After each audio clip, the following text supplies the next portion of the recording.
Okay,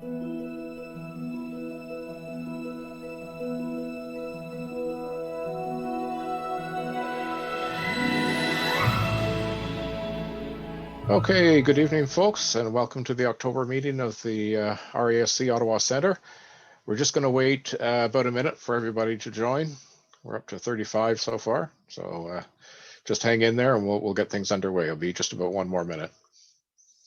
We are also live streaming on YouTube, so welcome folks on YouTube as well.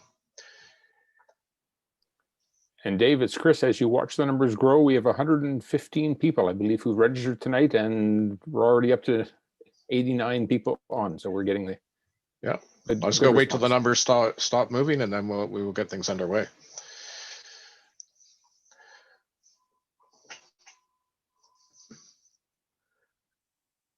Yeah, it looks like they slowed down. Okay, so welcome to the October meeting of the Royal Astronomical Society of Canada, Ottawa Centre, and a special welcome to folks from the other RASC centres that are joining us here this evening. So let's move on to the next screen. There we go. So just as we're using the Zoom platform, a couple of security things here. First of all, in that you can chat among yourselves, but we will not be monitoring the chat box. You should not be able to raise your hand. If you do see a raised hand, please don't raise it. For your security, do not click on any web links that might appear in the chat or the question and answer windows. Sometimes people will put malicious content in there. And if you do have any questions for the speakers, please type them in the question and answer box. And if appropriate, I'll read them out to the speaker and get them answered so that it will be recorded in the session here this evening. This whole session will be recorded and will be posted to our website later on. Next slide. So tonight's program, we've got two awesome speakers here tonight. We have Dr. Simon Hanmer, who's talking about Mars science, and Dr. René Doyon talking about the James Webb Space Telescope. We have lots of observations, and we'll take it from there.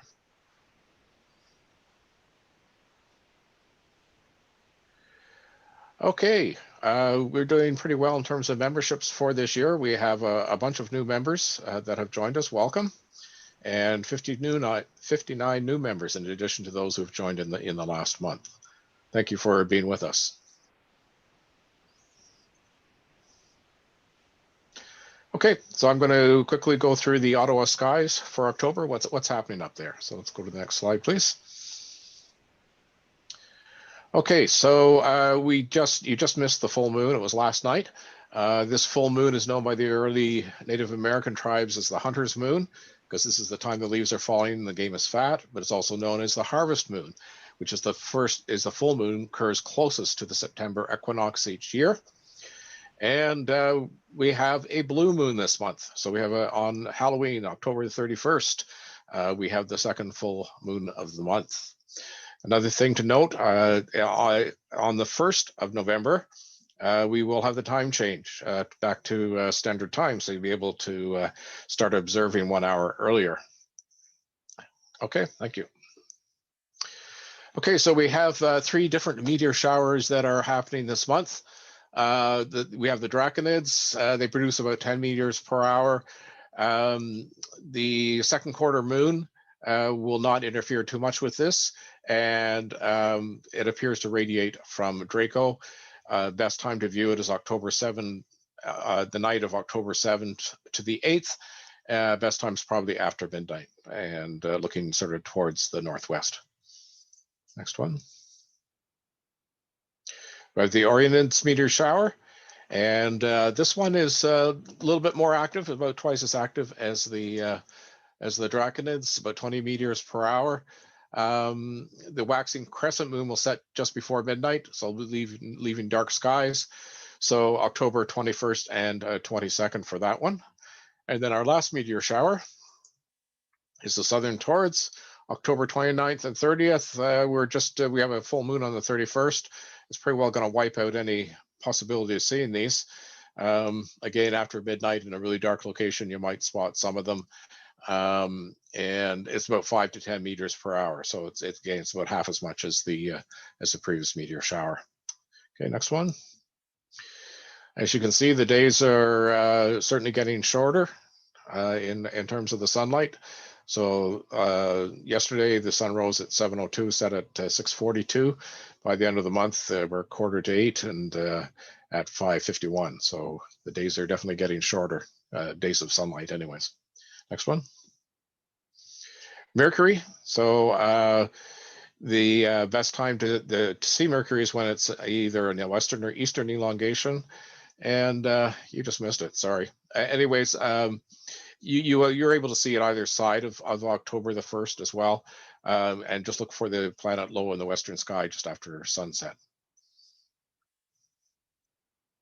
Venus is visible before the sunrise. Mars is visible in the evening and through the night. Jupiter is visible in the evening and through the night. Saturn is visible in the evening and through the night. In fact, we got Mars, Jupiter, and Saturn up, and a great time if you want to go sort of get 3 planets at once. Next. So Uranus is visible all night. It's at opposition, closest to Earth on October the 31st. Again, you're going to be challenged by the full moon that night. And Neptune is visible all night. And here's our cartoon of the month. I thought that was a good one given the current pandemic situation. Okay, next slide, please. Actually, Simon, you're going to run your slides. I think he is. Where's Simon? Simon, you're muted. There we go.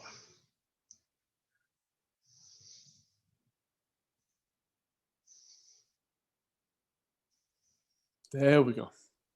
Okay, you need to, now? yeah, you just need to restart the slideshow. You're okay, in gotcha. edit mode. Yeah. There we go. There, perfect. All righty, perfect. Okay. I'm just going to try and get rid of your beautiful faces if I can, so that I can actually just be sure that, there we go, that I can actually see all of my slides. Okay. You know, over the past year, I've given presentations to this group on the current status of scientific inquiry regarding the Moon, Mercury, and Venus. In other words, the inner solar system, as part of an ongoing update of where planetary scientists are, where they're at, in fact, in terms of how they're currently thinking about the inner solar system. And rather than try to cover all aspects of the detailed arguments involved, my intent has been to give you a general sense of what questions planetary scientists are asking themselves these days and how they're going about answering them or not. So you can actually find my previous presentations on the Ottawa RASC site under the Education tab, and then go to Planetary Geology. Now tonight, I want to turn to Mars. There we go. Everything seems to be working. Now, you're all well aware of the excellent observations that have been made of the surface of Mars using multiple orbiting satellites that have enabled the construction of global geological maps such as this. You might consider it perhaps a geographical map. That's okay. You're probably also well aware of the principal geological features and their names as well. And you're also very familiar with the rovers that have been sent to the surface, the Spirit, Opportunity, and currently Curiosity, for example. Now, this kind of remote field work is ongoing and it still has much to teach us about the planet's surface, especially through the efforts of the European Space Agency and NASA's HiRISE program.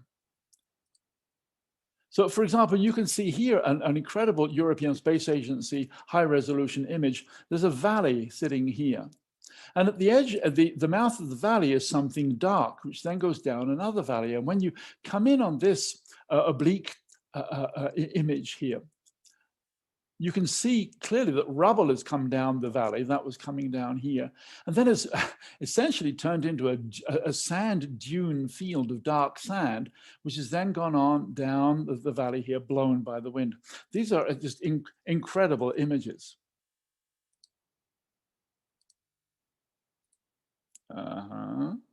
Don't do this to me. Let me try doing it this way. this way. Why won't my images move? Any thoughts, folks, as to how what I might have done? Simon, it's Chris. Just try to use the up and down arrows on your keyboard, or click anywhere on the slide. That's what I'm trying. It seems to have frozen. Let me press escape. I may have to quit. No, PowerPoint seems to be working.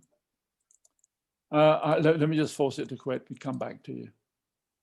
It's not working. Okay, I'm just going to stop your sharing for a second. Okay, good idea. Come back in. Okay, let's see what I can do here. I seem to have frozen. Oh, hang on, what is this? Hello, there we go. Okay, I think I've got control again. So if I just get out of there, and then I need to get back into Zoom, share my screen. Okay, it just blocked for a second there. And we're back in action. There we go. Okay, there we go. Luckily, we've done all this before, huh? However, and this is the point I wanted to make, the speed of and the pace of breakthroughs, scientific breakthroughs for Mars is certainly slowing down. Today, and throughout 2020 and the preceding 5 years, much of the excitement and what I would call scientific frustration has focused on a fundamental conundrum. And that conundrum is the apparent contradiction between the observation of surface features that appear to require flowing water to explain how they formed. Things like dendritic branching river channels, like you can see in this image here. That's what these are. Okay, I don't seem to have a mouse anymore. That's okay. And lakes and possibly a northern ocean, and the inability of climate modeling to predict such a climate at the appropriate time, early in Martian history. Oh, damnation. Simon, it might be, maybe what we'll do is we'll get Chris to run your slides then. If you've got them, then let's do that. Yeah, yeah. Exactly. So what I need to do is just try and get out of here. There we go. Okay, so Chris, I'll get you to run the slides. Exactly. Then we can pick it up from there. Good. Luckily, we've got backup, huh? There we go. Let's go to the next slide, please, Chris. There we go. Okay. So, as I was saying, the paradox is between the features we can see on the surface of Mars, which clearly indicate that there was flowing water early in the history of Mars, and then the inability of climate modeling to predict such a climate at the appropriate time early in Martian history. And nonetheless, some highly creative folks have imagined what a northern or even a global ocean on Mars might look like. Now, the global ocean on the left here, I would have pointed out the various features, but I don't think you can see my cursor on this. Please don't take the global ocean too seriously. The idea of the northern ocean, which is up in the top right, that is actually on the table quite seriously. Okay, let's go to the next slide.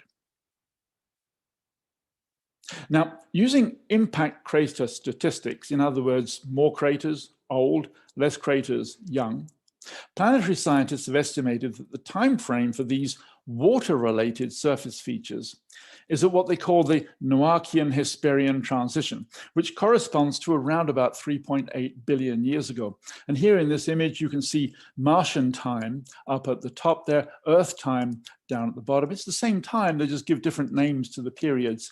And the red vertical bar there, that represents the boundary between the Noachian on Mars and the Hesperian. We won't use those names. The important thing is it's about 3.84 billion years ago. So what's the problem? The problem is that carving branching river systems that are in equilibrium with the topography that they're flowing over That requires sustained hydrology, flowing water, for periods of thousands to millions of years, as opposed to catastrophic floods, which might just take a week or so. Now, according to some, sustained hydrology requires sustained rainfall and sustained runoff. The runoff means water running over the surface in channels and floodplains. And that requires a warm and wet climate. And the problem is that at around about 3.8 billion years ago, the sun's energy output was some 30% less than it is today. And Mars is a long way out from the sun compared to Earth or Venus. Hence, the climate computer models tend to predict a cold and dry, icy climate instead. Hence the paradox, and scientists do not like paradoxes. So much of the scientific effort regarding Mars today revolves around trying to sort this paradox out. Let's go to the next slide, please, Chris. Now, before we look at how planetary scientists are trying to resolve the Martian climate paradox, let's take a look at some very recent work this year, and maybe just last year, that confirms the existence of these river channel systems carved by flowing water over the surface of Mars. Now, these digital elevation maps, they show you where scientists were working. And you can note that there are scale bars on here to give you an idea of what we're looking at. And if you see that white dot in the middle of the image up to the top right, that tells you more or less on Mars where we are here.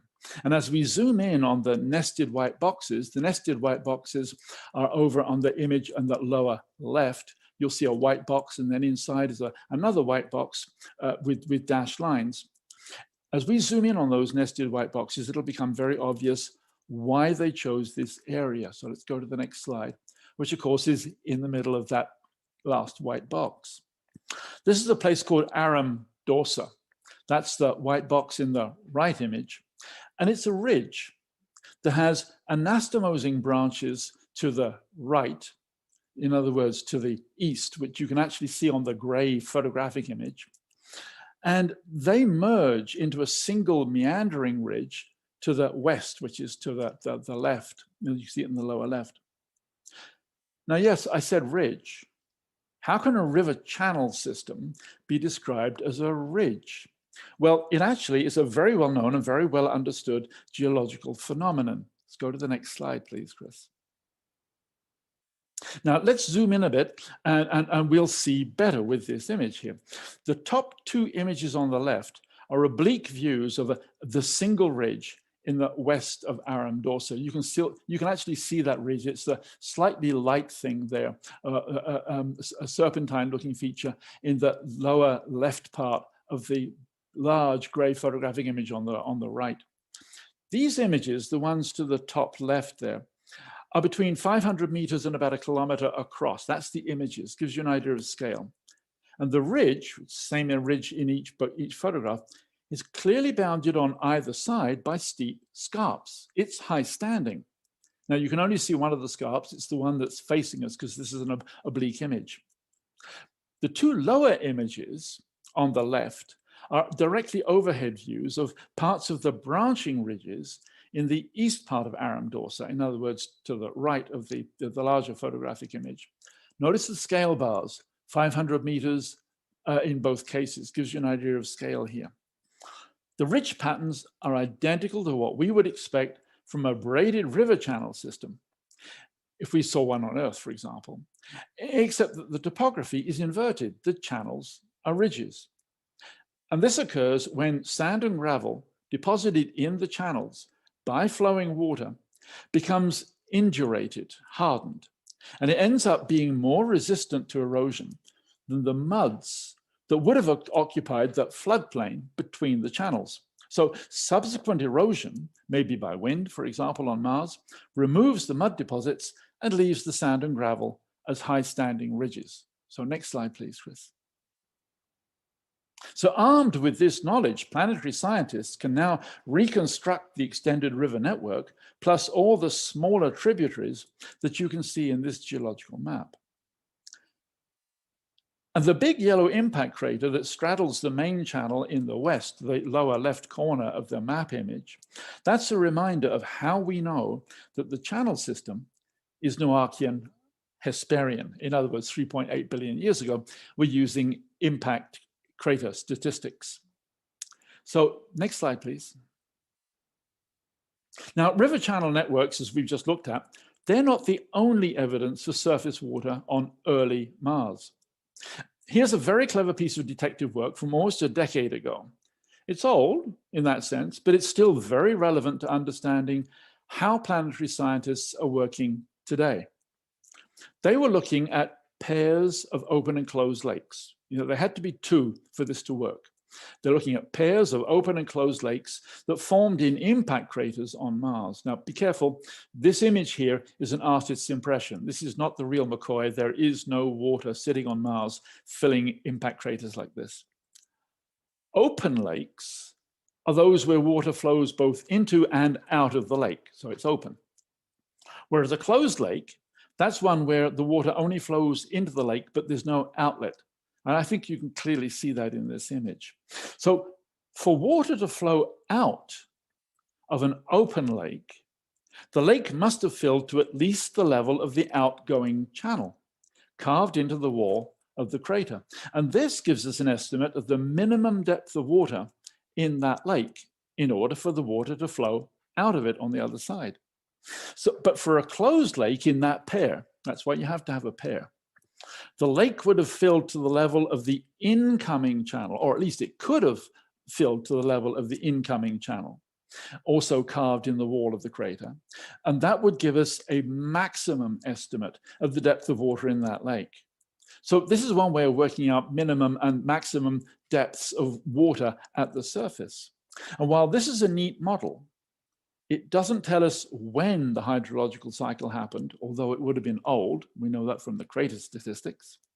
But it doesn't tell us how long it would all have taken either. Did it all fill in one shot, or was this incremental? Next slide, please, Chris. Now, other workers have applied interesting terrestrial Earth analogs to sleuthing out the behavior of ancient surface water on Mars. And it turns out that we understand enough about the rates of sideways or lateral migration of the bends in rivers, that's what people call meanders, to estimate how long a river must have been flowing in order for it to form meanders. So, for example, we know that rates are very different for environments with vegetation compared with those without vegetation, in other words, deserts versus forests. And it also turns out that you can model this rather well if the river in question is simple. In other words, if it's a single channel, or as they call it, a single thread, without major tributaries. And a recent example, published example, was the study of the channel that fed the delta fan in the Jezero crater on Mars. You can see that in the photographs on the left. And if you look at the top image on the left, you can see in blue, there's this single channel coming down towards the right. And then the image below that is the blow up of what's on the right. And you can see the delta fan sitting there. And the model suggests that water would have flowed in this channel for about 20 to 40 years. In order to create the wiggles, the meanders in the channel. But it could have happened in pulses over a 400,000 year time window. So that doesn't really get us very far ahead on this. Let's go to the next slide, please, Chris. Now, another favored line of research focuses on the chemical interaction between surface rocks and surface or near surface water. Called alteration. You turn the rocks into something else. And using orbiting satellite data that detected different kinds of clays derived by the alteration of volcanic rocks, a very recent paper suggested that at least some of those clays located in the walls of this particular impact crater, and you can see a detail on the left, the bright arc on the top side of the impact crater on the right is what they were focusing on. But at least some of these clays located in the walls of this impact crater may have required the presence of a long-lived, relatively deep lake. But as you can imagine, there's another school of thought that says that temperatures required for this alteration are too high for any Martian climate you can imagine, early Martian climate, that is, of course. So maybe the alteration was really due to the heat of impact that formed the crater. And so the debate goes on and on and on. Next slide, please, Chris. So we've just looked at a few surface features that are at least suggestive of long-lived surface water on Mars. But this is not where the main action is in terms of research at the present time. Today, there are lots of numerical modelings going on where planetary scientists concoct imaginary atmospheres for early Mars to see whether an atmosphere of a different composition or a different pressure from that of today can help resolve the warm and wet versus cold and dry paradox. Here's a slide that I redrew and simplified from a very recent paper that examined the potential instability of an early Mars climate if we were to add hydrogen gas derived from volcanoes with the standard carbon dioxide plus or minus methane atmosphere that we usually assume for early Mars. Now, what they were looking for is the thermal effect of hydrogen and CO2 molecules colliding with each other. And for quantum physics reasons that I admit I do not understand, that would mean that they absorb and retain more infrared radiation, in other words, heat, from the planetary surface than a simple carbon dioxide atmosphere would. And the model suggests that for relatively small changes in the rates at which carbon dioxide and hydrogen gas are pumped into or drawn out of the planetary atmosphere, in other words, the carbon dioxide hydrogen atmosphere ratio, the Martian climate could easily swing back and forth in temperature. In other words, back and forth, left and right on this diagram here, between snowball and warm, in response to relatively small orbital changes of Mars, despite the faint early sun.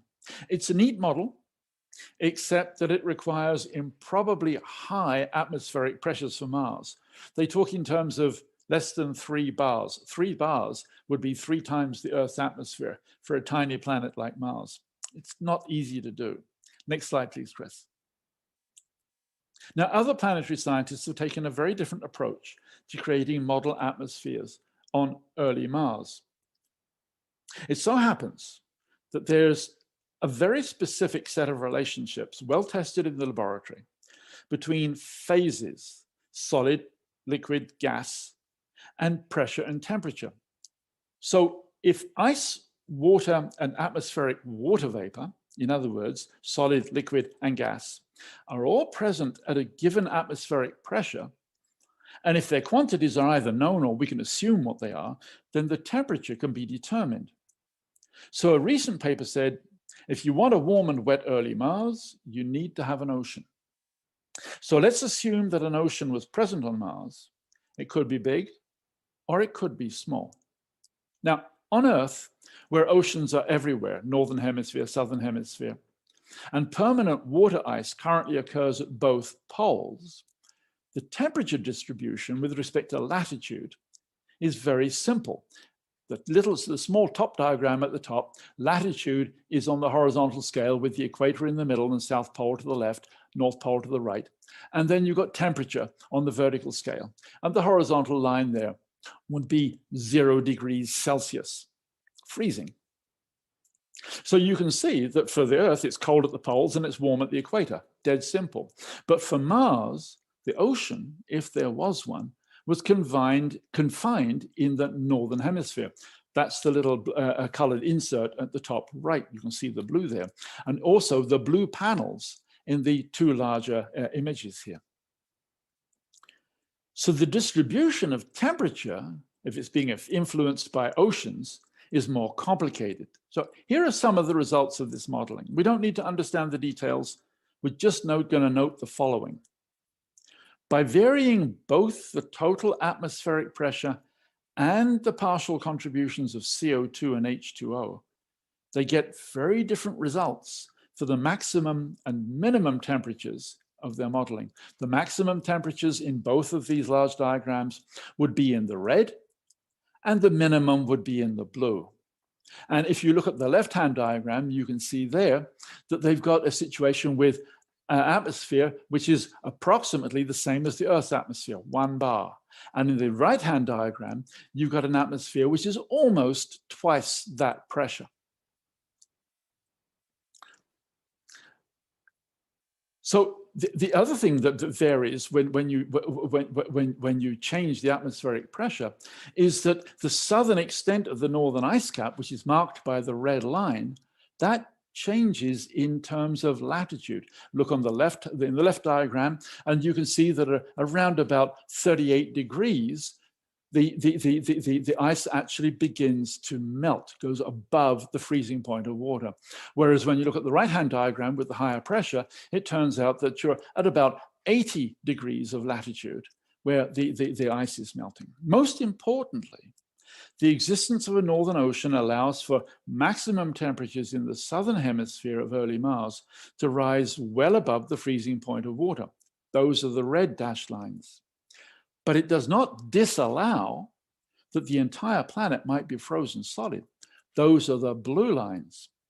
In short, great model, but liquid water if necessary, but not necessarily liquid water. Next slide, please, Chris. Now, this is where things get even more intriguing. They do also get more complicated. We're not going to get into the complications, don't worry. That same paper also looked at how the size of the potential Martian ocean might affect the nature of water on early Mars. The large ocean is in the thick diagram on the left, and the small ocean on the right is quite clearly marked in the blue lettering. The only thing I want you to notice here is that there are solid curves and there are dashed curves. And the most important thing is that the solid curves are for rainfall. Yes, the numerical modelers can try to predict how much rain versus how much runoff, rivers and streams, occurred on early Mars. Now, notice how the curves for rainfall and runoff vary with the size of the ocean. If you look at the left-hand diagram with the large ocean, you can see down at the lower, in the lower right corner, there are dashed lines. That's runoff. The solid lines are rain. If you look at the one with the small ocean, there are no dashed lines in the lower right corner. So there's no runoff. But you look at the solid curves, they're not the same as they were on the other diagram. Now, don't worry about the details, but you have to admit that this is pretty amazing stuff. Predicting not only that there would be rain on Mars, but that how much there would be. Next slide, please, Chris. Well, if you're going to look at rainfall on early Mars, then maybe you want to know about the size of the raindrops. Now, you might think I'm getting a bit silly here, but this is very serious business. On Earth, we can look directly at fossilized examples of raindrop impacts, such as this 350 million year old example from Nova Scotia in Canada. But for Mars, planetary scientists need to do some numerical modeling. So let's go to the next slide. Why would they do this? Well, according to one school of thought, though others do disagree, because the bigger the raindrops and the faster they fall, the more they can erode the Martian surface over millions of years. And just maybe we can observe that erosion from satellites in orbit. And as these diagrams show, and I think you can read it on the far left-hand side here, fog, drizzle, and rain, marked as storms here, are a partial function of atmospheric pressure. The atmospheric pressure is the horizontal scale on the bottom of that left-hand diagram. So they actually vary as a partial function of atmospheric pressure, fog at high pressure, and rainstorms at lower pressures. And raindrop speed, which you can actually see in the right-hand diagram, it's the vertical scale on the far right side. The raindrop speed is a partial function of raindrop size. That actually makes sense. The bigger, the heavier, the faster they drop. And again, this is not so obvious, of atmospheric pressure. Raindrops fall faster at lower pressures. Hence, the erosive power of raindrops is a reflection of the nature of the atmosphere, and especially the atmospheric pressure. Next slide, please. Thanks, Chris. Well, it's pretty obvious that river channels are observational evidence of water running over the planetary surface. That's what they call runoff. But how would we recognize, if we were looking at it, the diffuse distributed effects of erosion by the impacts of large, fast-falling raindrops? Well, it turns out that the oldest impact craters, those that formed before the river channels formed, were already degraded by the time those river channels actually cut through them. So what does degraded mean? Well, it means, and you can follow me here by looking at the lower left part of this diagram here, the white image B there. It means that the sharp edges of the tops and bottoms of the impact crater walls, this is a section here through an impact crater wall with arrows pointing to the top and the bottom corners, they were rounded off by a very diffuse erosional process, the impact of raindrops.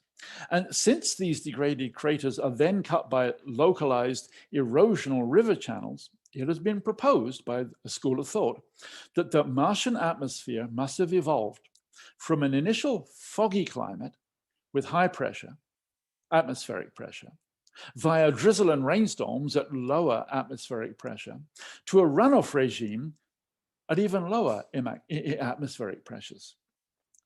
Next slide, please, Chris. Now, this transition from fog to runoff is illustrated in the upper image. You can see in the blue there from the left to the right, we're going from early Noachian towards a younger time to the right. And you can see the atmospheric pressure on the vertical scale, and that line simply draws down from left to right as the pressure drops. The dashed horizontal line is 0 degrees centigrade. And so you can see the water is going from water which could have been fog, rain, and what have you, to eventually becoming frozen. But hang on just a minute here. This is science. And as you've already come to expect with me, there's always another way of looking at the same evidence. And there's always another school of thought. So take a look at the lower diagram this time that illustrates the possible evolution of temperature through time. Again, older to the left, younger to the right. And channel erosion by runoff through time in the lower panel. This is assuming a cold and dry early Mars rather than the preferred warm and wet.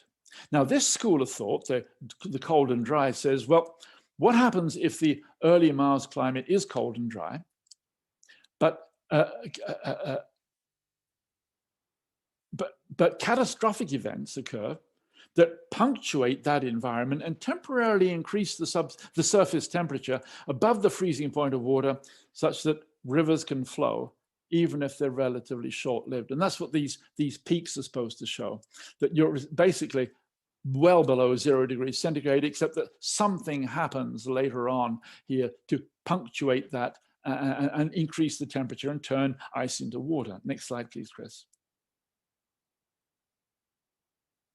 In addition to this, there's a school of thought that suggests that one of these punctuations would actually be major asteroid impacts that can transform their kinetic energy into heat and melt frozen CO2 to drive punctuated global warming on a cold, dry, and early Mars. And a recent study took a look at this option using numerical modeling. And they calculated temperature, precipitation, and cloud cover for various sized impactors hitting an early Mars with various atmospheric pressures. So the diagram on the right-hand side here shows you 150 millibars, which is around about a tenth of the Earth's current atmosphere, 1 bar, which is Earth atmosphere, and then 2 bars. And then what they've done is they've used in the various shades of blue, different sizes of impactors. Now, again, the details are not going to be important to us here. Next slide, please. But here's one of their calculated diagrams. And this is for a 50-kilometer diameter asteroid impacting a very thin atmosphere on Mars, about 10%. 15% of the Earth's atmosphere. And you can see the top row shows you temperature through time after the impact, precipitation through time, and then cloud cover. Next slide, please, Chris. And the important part here is that I'm showing you here two of these diagrams, but what they've done is they've changed one variable, a single variable. They've changed the assumed atmosphere. And on the left, you see an Earth atmosphere, 1 bar, and then the atmosphere we just saw at about 10% of the Earth's atmosphere. And you can see that just looking at the various colors in the various squares, which would be comparable, you can see how things have changed dramatically in terms of temperature, precipitation, and cloud cover, depending on what they did with their assumptions about the atmosphere. But who's to know which modeled result is more probable? And if we go forward one more, there we go, here it comes. And here's the really important thing. If you look at the scale, the scale on the bottom of this diagram here, they're showing you here rainfall that's managed to be generated by an impact, but look at the scale of time over which they're modeling this. This is in Mars years, and 10 Mars years is 20 Earth years. This is a very short time frame for these calculated warm periods. This is not the thousands to millions of years we need to actually account for these river systems we can see. Next one, please, Chris. Well, you might think that we've reached the penthouse of Martian climate modeling here, but I would suggest that maybe it's only the 13th floor. None of the foregoing very recent modeling efforts have resolved the paradox we started with, which is that surface observations and climate models still do not match. No one has convincingly modeled long, extended periods of sustained warm and wet climate for early Mars. So yet other planetary scientists have sought to explain erosional river channels in a cold and dry environment, inspired by what we can observe in the terrestrial tundra on Earth, subglacial river channels. Now, the Canadian tundra is crisscrossed by eskers. What is an esker? At its simplest, an esker is a tunnel. And I'm going to explain that in 1 second. If you look at the left-hand photograph here, you can see a pale beige skinny line going across the photograph. That is a ridge. And you can see a campsite in the right-hand diagram. That's my campsite, by the way. And it's sitting on a ridge of sand and gravel, which then suddenly turns and cuts across the lake in the lower part of the diagram, of the photograph. These are images which I took myself from the air in the northwest, in northwestern Nunavut. So what is an esker? At its simplest, it's a tunnel that was carved under the polar ice cap or a glacier by flowing water which would have been under pressure. So being under pressure, it could flow uphill. That's diagnostic. Carrying huge amounts of sand, gravel, pebbles, and maybe even boulders. And this sediment charge was dumped in the ice tunnel as the flowing water current eventually waned. And when the ice retreated as it melted, it left meandering, sometimes dendritic, branching ridges all across the tundra. And as I say, these are my photographs. Next slide, please, Chris. And here's an example I photographed of a subglacial river exiting from beneath the Greenland ice cap. You can actually see it just right of center and just above center, you can see what looks like a cave. Well, that's the tunnel exiting underneath the Greenland ice cap, and you can see the water flowing out from it. And to the right, you can actually see a ridge of dark gray material. And that's the esker ridge of gravel and whatever else. Next slide, please, Chris. So between northern Canada, Scandinavia, Siberia, and the rest of Arctic Russia, we have lots of statistical observations of what eskers do and do not look like. So it's no surprise that planetary scientists have looked for eskers on early Mars, and they think they found them. They think they found lots of them. So here's an example from near the Martian South Pole. That's the white dot on the full map of Mars. It's slightly below the map because the map cuts off before we get farther enough south. It's actually marked "You are here." That's where we're looking at. And it's a system of about 3.5 billion year old ridges that planetary scientists think really do look like eskers. The ridges are the white lines on the map in the lower right, and the figure in the upper, sorry, lower left, and the upper right is just the white outline there is simply the area that's being looked at as being filled with Eskers. And the idea is that these Eskers provide first order evidence for subglacial channel flow of liquid water on Mars. Next slide, please, Chris. So here's what these ridges look like. And yes, they can locally run uphill when you're looking downstream. That's diagnostic. Now, take it from me and from the scientists who've actually presented these images, they really do make a good case for Eskers and subglacial flow on Mars. And you can see that some of these, look at the image of the top left there, you can see that it's looking dendritic. It looks very river-like, but those are ridges. And because they flow uphill, that's characteristic of them being Eskers. Subglacial flow. Next slide, please, Chris. Now, this map shows where yet another group of planetary scientists also found observational evidence of subglacial channels. Those are the yellow dots that you can see. And they're distributed in the vicinity of what's known as the dichotomy boundary between the southern highlands to the south. That's where you're seeing a lot of blue dots and what have you. And the northern plains, which is up in the sort of, rather nasty looking beigey green color. In other words, they seem to be focused at the southern edge of a potential northern early ice cap. Next slide, please, Chris. But these folks were not looking at Eskers. They were looking directly at subglacial erosional channels, and the Martian one is on the right. And they were comparing those to terrestrial examples from Earth, from Devon Island in northern Canada. Canada really figures quite large in this entire debate. So you have to admit the resemblance between these two images here, Devon Island versus Mars, is pretty striking. So they may well have a point. So let's go to my last slide here. What's my take-home message tonight? Well, planetary science with respect to the inner solar system is currently in a state of flux, certainly at NASA, if not elsewhere. There's a kind of mission creep occurring. Rover missions to Mars were essentially sent to ground truth, high-resolution orbital observations of the bedrock and superficial geology. And all this in the context of the mantras of follow the water, and where there's water, there's life. But the frustration that drives the next steps in a scientist's curiosity has shifted in very recent years to finding ways to resolve the early Martian climate paradox. And that's all well and good.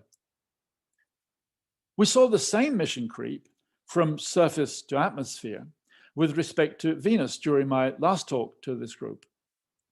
And just a few weeks ago, and even today, you've all seen the headlines suggesting that the next steps in Venusian science should switch almost overnight to a search for microscopic life forms floating in Venus's uppermost clouds, because somebody might have found a tiny amount of a trace gas. Now, chasing the paradox of the early Martian climate can still fit within a balanced, holistic, global research program for the red planet, where nothing gets dropped. But chasing potential live bugs in the context of Venus at the expense of a mature, well-designed planetary survey sounds to me like finance-driven ambulance chasing. But then that's just my opinion. And what do I know? As always, thanks for listening.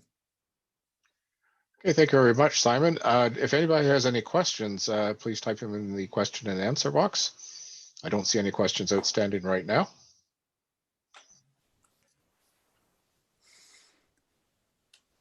No. Okay, so we're going to move on to our break. So over our break, we have a M&M, Messier Moon Challenge. So on the next screen, you're going to see two images here. See if you can guess what they are. And the answer will be after our 5-minute bio break. So we'll see you then.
Okay, folks, we got 1 minute left.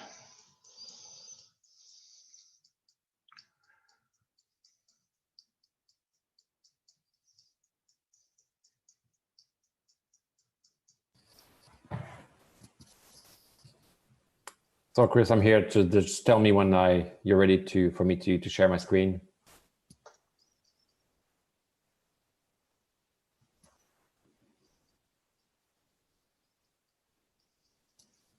Yeah, Dave will let you know as soon as we're ready. Sounds good. Okay. So Chris, if you want to just move to the next slide then. Okay, so there's the answer to our quiz. We have the Sunflower Galaxy and Apenninus. I don't think I pronounced that correctly. Anyways, I'm sure somebody will laugh at how I pronounce things. So we are through our 5-minute break, and I'm really pleased to have Dr. René Doyon come to speak to us about the James Webb Telescope. Okay, good evening, everyone. So let me share my screen so you see something in the background. I'm not there, unfortunately. This is the Webb telescope. The telescope was about a year ago, fully assembled. So I'm going to talk about that. So let me share my screen here. Let's see.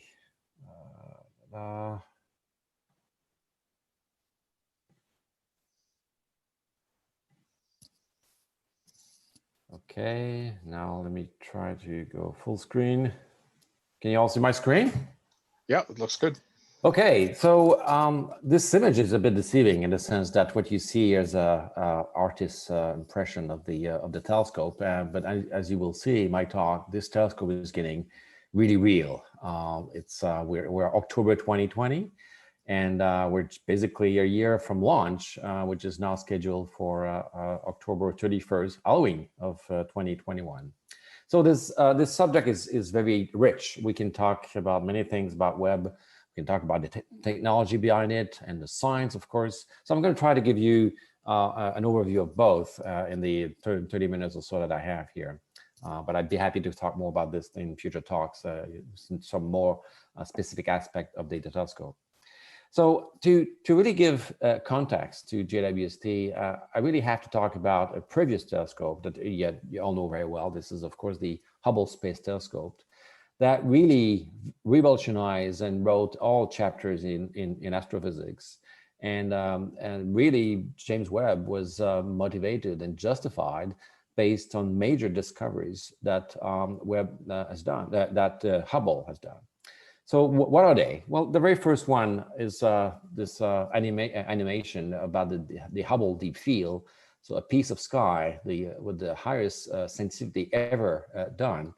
And this video is a bit misleading because it suggests that we can go faster than light. But anyhow, it's fun to see to travel across space. But the point is, every speck of light you see in there is a galaxy. And there's no star. It was chosen on purpose not to blind the image. And the faintest one that you can see is a distant galaxy, and distant galaxies tend to be relatively red.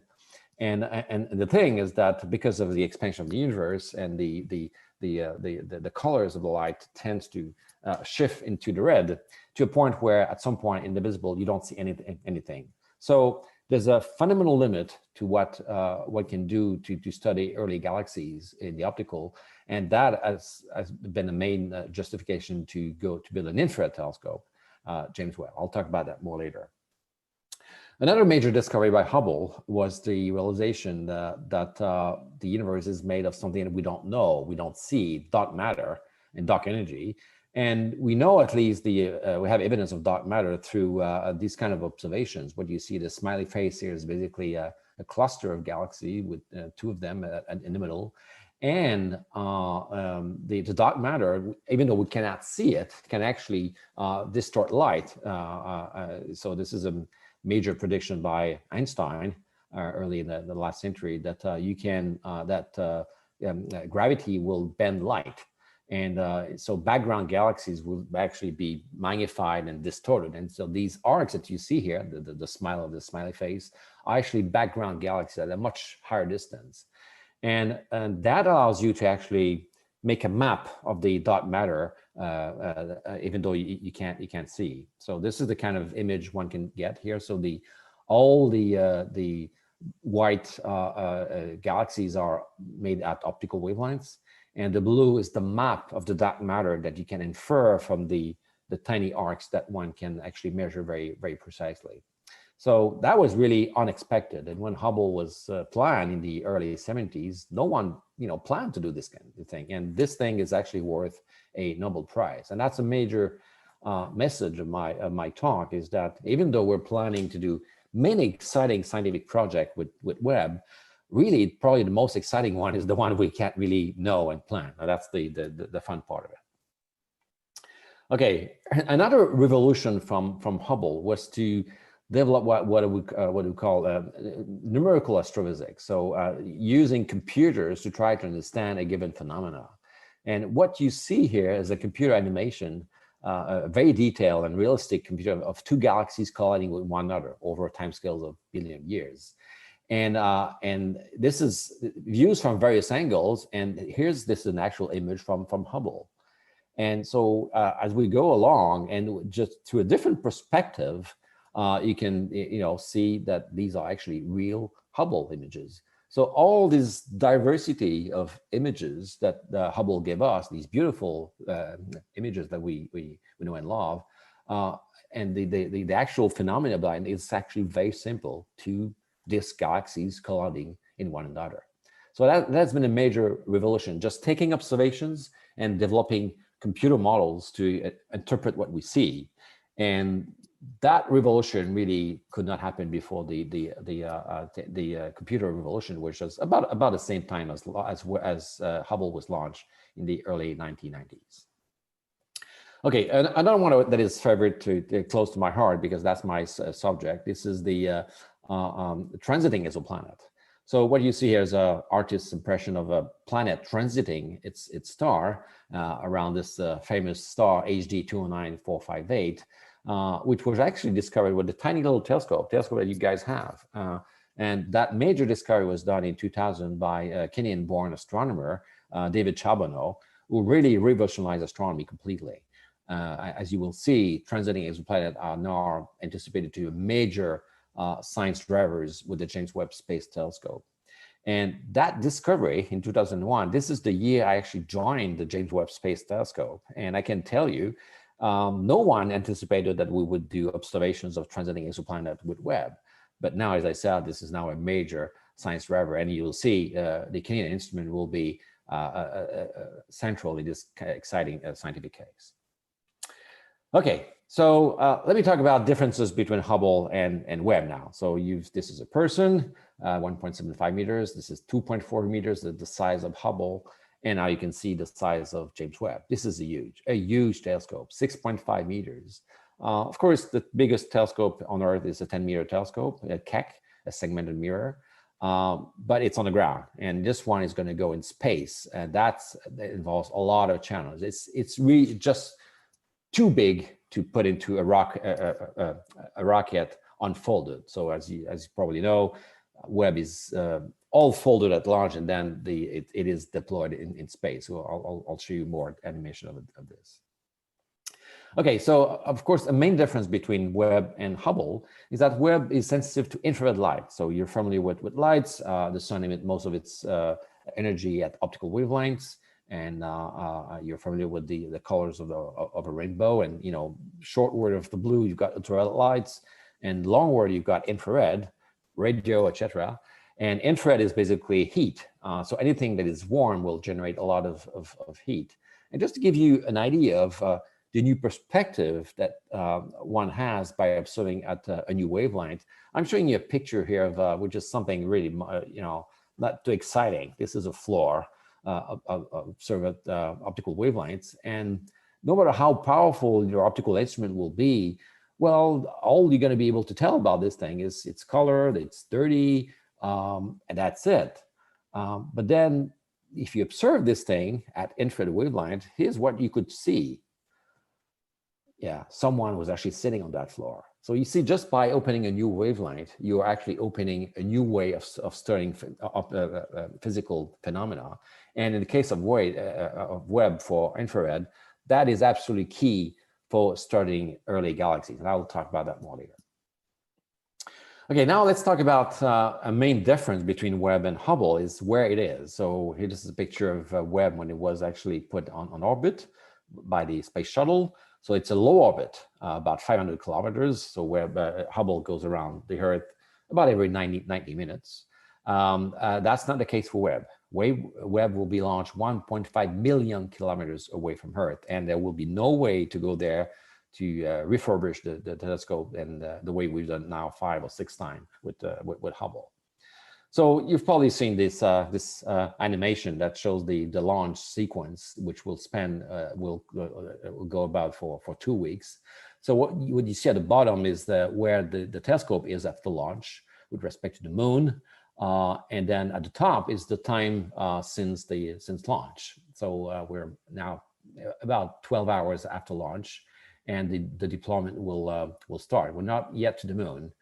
So you can see how the telescope is all folded into this big complex origami figure. And so this is various, it's quite a detailed animation as to what will happen. So about 3 days after the launch, we start deploying the sun shield. So the telescope will always be protected from the sun. There's no way we could point the telescope to the sun. It would burn. It will, damage it forever. And so the telescope is always in the shadow of the sun. So on one side, on the bright side, it's about 85 Celsius. And on the cold side, it's 40 Kelvin. So 40 above the absolute zero. So minus 240 Celsius. Very, very, very cold. And that's the main challenge of building this instrument, is that it is cryogenic. So you can see how we deployed the sun shield. It's about the size of a tennis court. There's 5 layers of them. And this is something very complex that nobody has done before. And that has been some source of the reason for the delays of building the telescope. So this is almost done. There's two flaps, the 2 wings to unfold. There's 18 segments. They're gold because they're actually coated with gold. Not much gold though. It's about the size of a golf ball. And you now have the secondary mirror that has been deployed, and all the instruments are in the back, and I'll talk more about that later. So this is about 12 days. I'm sure you've seen these. I mean, we heard about this incredible talk on Mars, and you've seen these animation of the MSL probe going into Mars. And at some point, because this is a way, so the probe has to be autonomous, and there was this 7 minutes of terror where people have to wait for the Mars probe to respond.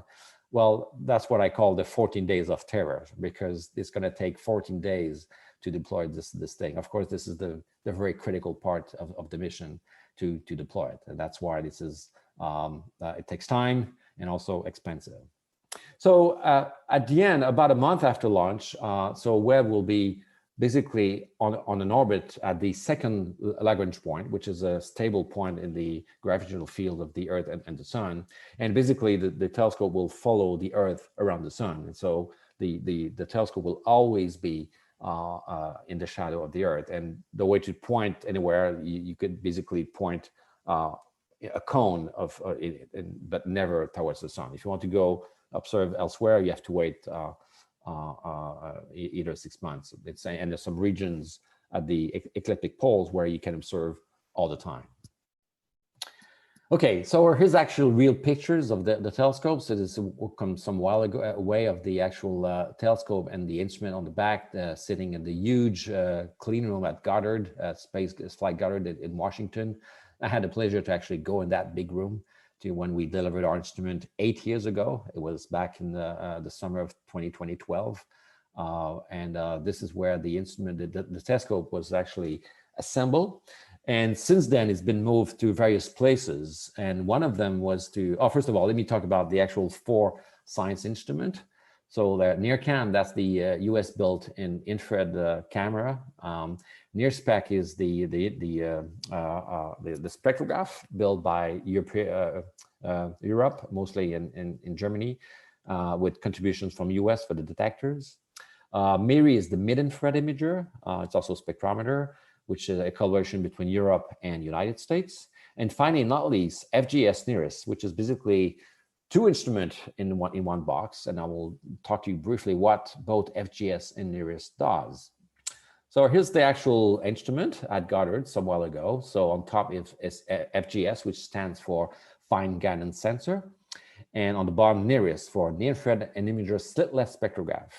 So let me talk about first about the guider and what it does. It's actually what we call a mission critical component. So whenever Webb will point an object in the sky using any instrument, because of this huge structure, even though we'll point accurately, it will wobble in space, and that's not good. I'm sure you've tried to take pictures of astronomical objects, and when your camera moves, you get a blurry image. So in the heart of the telescope that we don't see in the animation in the picture I showed you, there's a steering mirror, a small mirror that you can tip and tilt, fed by an infrared camera, FGS, that looks at the sky all the time, and we pick up a star in there. And 16 times per second, we measure the center, the position of that star, that send an error signal to this tipped mirror to really make sure that the image is sharp, okay? And so the accuracy of that guiding system, I don't know in the military, but I can tell you that in the civil world, that's the best guiding system ever built. It has a sensitivity of to measure an angle of less than 7 milliarc seconds. And I guess it doesn't give you, that doesn't tell you what it is, 7 milliarc seconds. You know, the moon is half a degree, and there's 60 arc minutes in 1 degree, and a 60 arc second in 1 arc minute. But just the 7 milliarc second is about the equivalent of a thickness of a human hair at projection at a distance of 1 kilometer. So that gives you an idea of the accuracy by which we have to point at the telescope in order to take these pictures. So whenever you're going to see any data, any beautiful images that Webb will give you, remember that Canada was the steering wheel of that image. We were there to make sure that we get the crisp, tiny image. Okay, and I'll come back to you later to talk to you about what NIRISS is going to do. But first, let me tell you what went on in the last about 8 years or so. Because Webb is cold, we had to test the whole thing at this cryogenic temperature. And the way we did it was to go to this big chamber at Johnson's, the Johnson Space Science Center. You can see the scale here with people here, and it's this huge door. And it was built in the late 60s for the Apollo program. So all the Apollo hardware was actually tested in that big chamber, which was refurbished for the purpose of testing Webb by having helium shrouds to basically cool the interior and test that testing the center of curvature of the telescope. Some of you may remember that Hubble had some issues with that. So I can tell you that we've tested that and there's no issue. But it was a long campaign that occurred about 3 years ago. And actually went there in Houston at some point. It was during the hurricane. I forgot the name again. There was this hurricane that really threatened the test campaign, but we managed to survive. And now we have a pandemic. Okay, and now since then, the telescope was, so this is just a scale of the telescope going inside the big chamber. So it's huge, and this whole area where we see the telescope, this is what we call a clean room. So an environment very, very clean. We can't allow particulates to fall on the mirror because the mid-infrared performance would degrade very, very drastically. So we have to keep this telescope very, very, very, very clean. So that's one of the challenge. Now the telescope is actually in California at Northrop Grumman, the industrial company that builds that assembled the whole telescope. And now we see the telescope fully assembled in one piece with its sun shield, and it's not fully deployed. As you can see, the secondary mirror is not deployed, but that's the real hardware. Now the telescope is in this current configurations and in its stowed configuration for launch, and it's actually doing vibration test. As you know, we're sending this thing into a rocket, and so that's the main challenge of sending hardware in space. You have to shake these things very violently, and so you need to test that. So, for example, our instrument was vibed in in the suburb of Ottawa many times to check that before we delivered to NASA, and it was vibed also at NASA. So, and now it is being vibed for the 4th time. The first time I was completely scared, because when you see an instrument on a vibe table, you say, well, everything will break apart. Well, it does not, because we have good engineers that actually designed this thing to survive launch. And I can tell you the good news that right now, Webb has gone through its vibe tests and very successfully. It's not yet completed, but so far so good. There's no evidence that the major hardware problem occurred during the vibe test. It does not happen exactly like this. I'm showing the image that way to see the actual stored configuration, but the telescope, because of contamination issues, it's actually covered in a tent to make sure that there's no particulate that touch the telescope. Okay, now let me talk about briefly about the science mission of James Webb, which is basically 4 things. So starting the very first galaxy. So we know the universe is 3.4 billion years. And that the very first galaxy came around, we think, something a few hundred million years after the Big Bang. And that's the region, this first light area where we want to study details. We want to understand how galaxy evolves from that era. And Hubble has done huge advance in that field, but Webb will bring us way much more. We want to understand how planets forms and stars, and we want to study the origin of life, basically studying planetary systems that are maybe conducive for life to happen. And that's a serious business. I'm not going to say, stick my neck that Webb will find life, but it will definitely make major advance towards this ultimate goal of finding some evidence of biological activity beyond the solar system. The bets are on. Are we going to find life in the solar system before we find life elsewhere? I'm betting for the latter myself, but we shall see. Okay, so searching for the first galaxy. So this is a cartoon illustrating the history of the universe from the Big Bang to where we are right now, and you can see roughly where Hubble can probe about the last 13 billion years, and to reach the last 500 million years, you really need to have a telescope like Webb, which is to go at infrared wavelength. As I said, because of the expansion of the universe, the spectral energy distribution of a galaxy is actually in the ultraviolet, in the rest frame. But because of the expansion of the universe, the whole spectrum is moved into the infrared to a point where you just don't see anything in the optical, just like the flow I showed you. And the signal is at infrared wavelengths.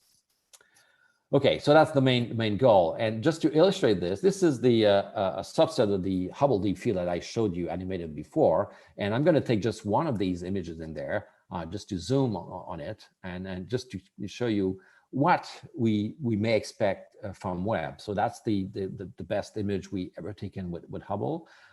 That's actually at infrared wavelength. So we can do infrared observations with Hubble, but it's not as sensitive, because one issue with infrared wavelength is that anything that is warm will emit parasitic radiations, and you want to avoid it. It's like observing on a telescope on Earth in the optical with neon lights attached to the telescope. You would not do that, right? But that's a bit like this. So that's why you need to remove that parasitic radiations by cooling the telescope. So this image is actually a simulation of JWST of the same galaxy, and I'm going to flip them just to show you. Well, first you'll notice 2 things. There's much more details on the galaxy, but don't focus on that, and just look in the background and focus. Focus on the red tiny dots. So these red little things here are very distant galaxies. Those are the ones that we are very much interested to unveil and study in details and determine their redshift and find out that they were probably among the very first galaxies to actually form. Okay, now let me talk about what the Canadian science team will do. So as I said, Canada has an instrument on board JWST, and for that we get some guaranteed time. We don't do that for, well, we pay big bucks to build this instrument. It's not cheap, but in return we're going to have some prime time. We're going to have 450 hours of GTO time, of guaranteed time observations, which is basically time that our science team can use as we wish. And this image here basically summarizes what we're going to do. So we're going to do exoplanets, and we're going to do high redshift galaxies. So in briefly, I'm going to tell you what we're going to do. So we're going to study clusters of galaxies. I showed you before this smiley image of cluster of galaxies. Those are astrophysical objects of very high interest for studying, for finding distant galaxy through the gravitational lensing, but also for studying galaxy evolution. And on the left, what you see is a simulated image of one of these cluster galaxies that we'll observe. On the right, you see that every little speck of light in turn is turned into a little spectrum. So this is where in NIRISS, this is basically an infrared camera that can take pictures like we see on the left. But we have also a dispersion element that we can insert with a filter wheel. I'll show you the filter wheel in a minute, that can disperse light and get a spectrum for every object in your field of view.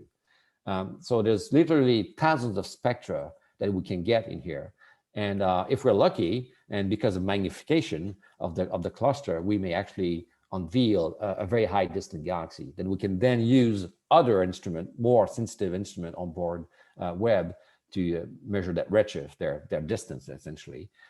So this is we're going to spend a lot of time. We have 4 of those clusters that we'll study. The person in charge of doing that is my colleague Chris Willett in Victoria, Canada. This is a very, very exciting science case. Okay, now the second one, we're going to study transcending exoplanets. So as I said before, we know that transcending exoplanet exists for quite a while, but what is powerful about transcending exoplanets is that we can use this kind of planet to study the atmosphere. So whenever a planet goes in front of a star, you see it by the dip it produces, okay? But if the planet has an atmosphere, some wavelength will be absorbed more than others, for example, water, which will make the planets bigger at that specific wavelength. And so this is illustrated here that as a function of various colors, various wavelengths, 1.8, 2.1, 2.3 microns, the transit depth that you will to measure will vary. And that is a very, very powerful means of actually getting after the chemical composition of the atmosphere. This is an extremely powerful technique, which is quite unique. And I'll just give you an example of the kind of thing we're going to be able to do with NIRISS. And in fact, NIRISS, because it came late in the game, we had issue with the Canadian instrument, and in fact, it changed configuration. And we changed it about in 2009, about a decade ago. And at that point, we actually made the instrument to have a new observing mode, one that is, that is optimized to study exoplanet atmosphere. So that is a very, very unique scientific niche to the Canadian instrument. Not only this instrument can do transit spectroscopy, but NIRISS is anticipated to be a workhorse capability on board Webb for studying exoplanet atmospheres. Okay, so this is the actual filter wheel inside NIRISS. So you can see various things here, and that little prism. So basically, all the lights, all these 6.5 meter, 25 square meters of surface telescope collect the light and will go through that little prism here. That was actually designed within my team, but built actually with various companies in Canada and in the US. And this whole thing actually was built in Ottawa at Honeywell. They used to be called ComDev, Honeywell in Canada. So a great team of engineers and scientists who were basically build the whole Canadian contributions to James Webb. Okay, so I guess my message is that, as I said, NIRISS is actually optimized to study exoplanet atmosphere. So let me show you an example of one of the targets that we're going to study with prime time with JWST. You may have heard of this famous system, the Trappist-1 System, a planetary system that was discovered about 5 years ago, in 2016 more precisely. And this is a very small star, not much bigger than Jupiter, so a very low mass star that hosts 7 planets, at least 7. There may be others, but at least 7, all about the size of the Earth. And we know that they have the size of the Earth because all these planets are transiting their host star. And you may be familiar with how we name planets. This is B, that's the name of the star, Trappist, B, C, D, E, F, G, etc. And those 3 here, D, E, and F, they are actually right in the habitable zone. So this region around the star where it's not too cold, not too warm, for liquid water to possibly exist at their surface. And what's exciting is that, these planets are, some of them are probably rocky, but we don't really know that. And that's the next step, is try to probe the atmosphere to find out what they are. And in fact, this is a coordinated effort between various science teams in US and Europe. And so those are the two that the Canadian team will have prime access to. In particular, we're looking at Planet-1F, which has the density of about Europa, this moon around Jupiter, which we all know is basically icy, and there's an ocean inside. In fact, if you were to take Europa and put it in the same orbital distance as the Earth, that would be an ocean world. And that's a big question. Do ocean worlds exist? We think they do. There's no reason why they should not exist, but we haven't found any yet. And Webb, that may be one of the major discoveries that it will do to really make proof that these kind of weird ocean planets exist. And the nearest instrument on board Webb will be one of them to actually try to answer that question. So, you need a whole team to do this. You need engineers, scientists, experienced with instrumentation like me, but you also need people that can do actually modeling of these atmosphere. So one of my colleagues at the University of Montreal, Björn Bennecke, is a world expert in basically predicting the atmosphere of these planets. So this is an actual simulation. So this is not an image, right? This is a spectrum. That's the kind of data what you're going to see in a couple of years coming out of Webb with the nearest instrument. This is the predicted transit depth. So what you see here, this is in parts per million as a function of wavelength, basically color. And the blue is basically the predictions that we should have if the planet is rich in water. So let's imagine that Trappist-1F, which sits in the habitable zone, has an atmosphere rich in water.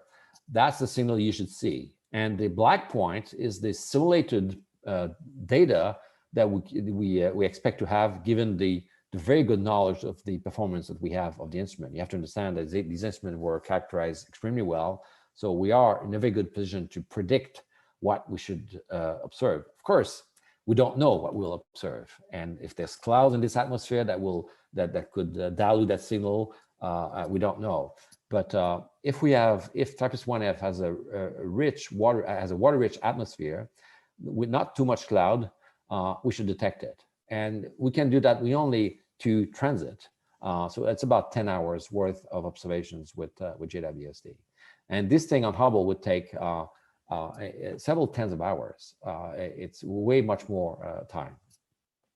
Okay, let me finish by talking about other science cases, exciting things that Webb will do. And I've talked about early galaxies, exoplanets. I'm sure many of you have recognized what this tiny little ball is, this Enceladus, that the Cassini mission studied in details, and that they discovered geysers and even went through them to see that there's water in there and salts. And so this is very exciting. Who knows if there's not bugs really in the oceans under Enceladus. So Webb has an instrument called NIRSPEC, the Near-Field Spectrograph, that actually can measure a spectrum of every piece of its field of view. It's called an integral field spectrometer, and this is a simulations of Europa. So there's also evidence from Hubble that Europa has some water plumes coming out of it. It's not clear yet. Well, what's clear is that Webb will give us some detailed observation of these things. And what you see on the right is a simulated observations of Webb of Europa, showing that NIRSPEC could detect anything from water, methane, ethane, carbon monoxide, all kind of stuff. So the level of details that we're going to be able to detect these solar system planets is actually mind-boggling. So that's you're going to see a lot of solar system science done with JWST. So on this, I'm going to stop here and just to tell you to mark your calendar for Halloween of 2021. That's the current date that James Webb will be launched, and I'm now quite confident that this one will not going to miss it this time. Thank you very much. Thank you, René. Are there any questions for him? If there is, please type them in the question and answer box.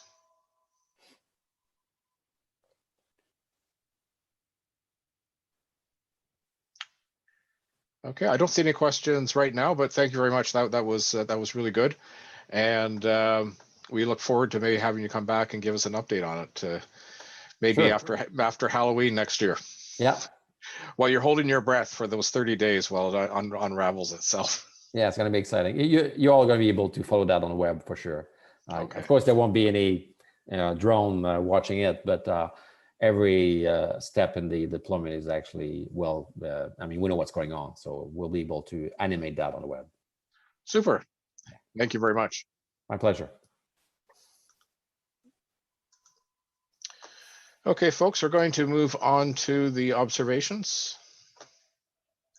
Oh, I've just lost myself here. There we go. So first of all, we've got Pierre and Nicholas. Raymond is camping. So let me just cancel the spotlight video on myself.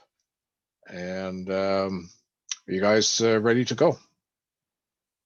Is it going to be Pierre or Nicholas first? I'll be going first.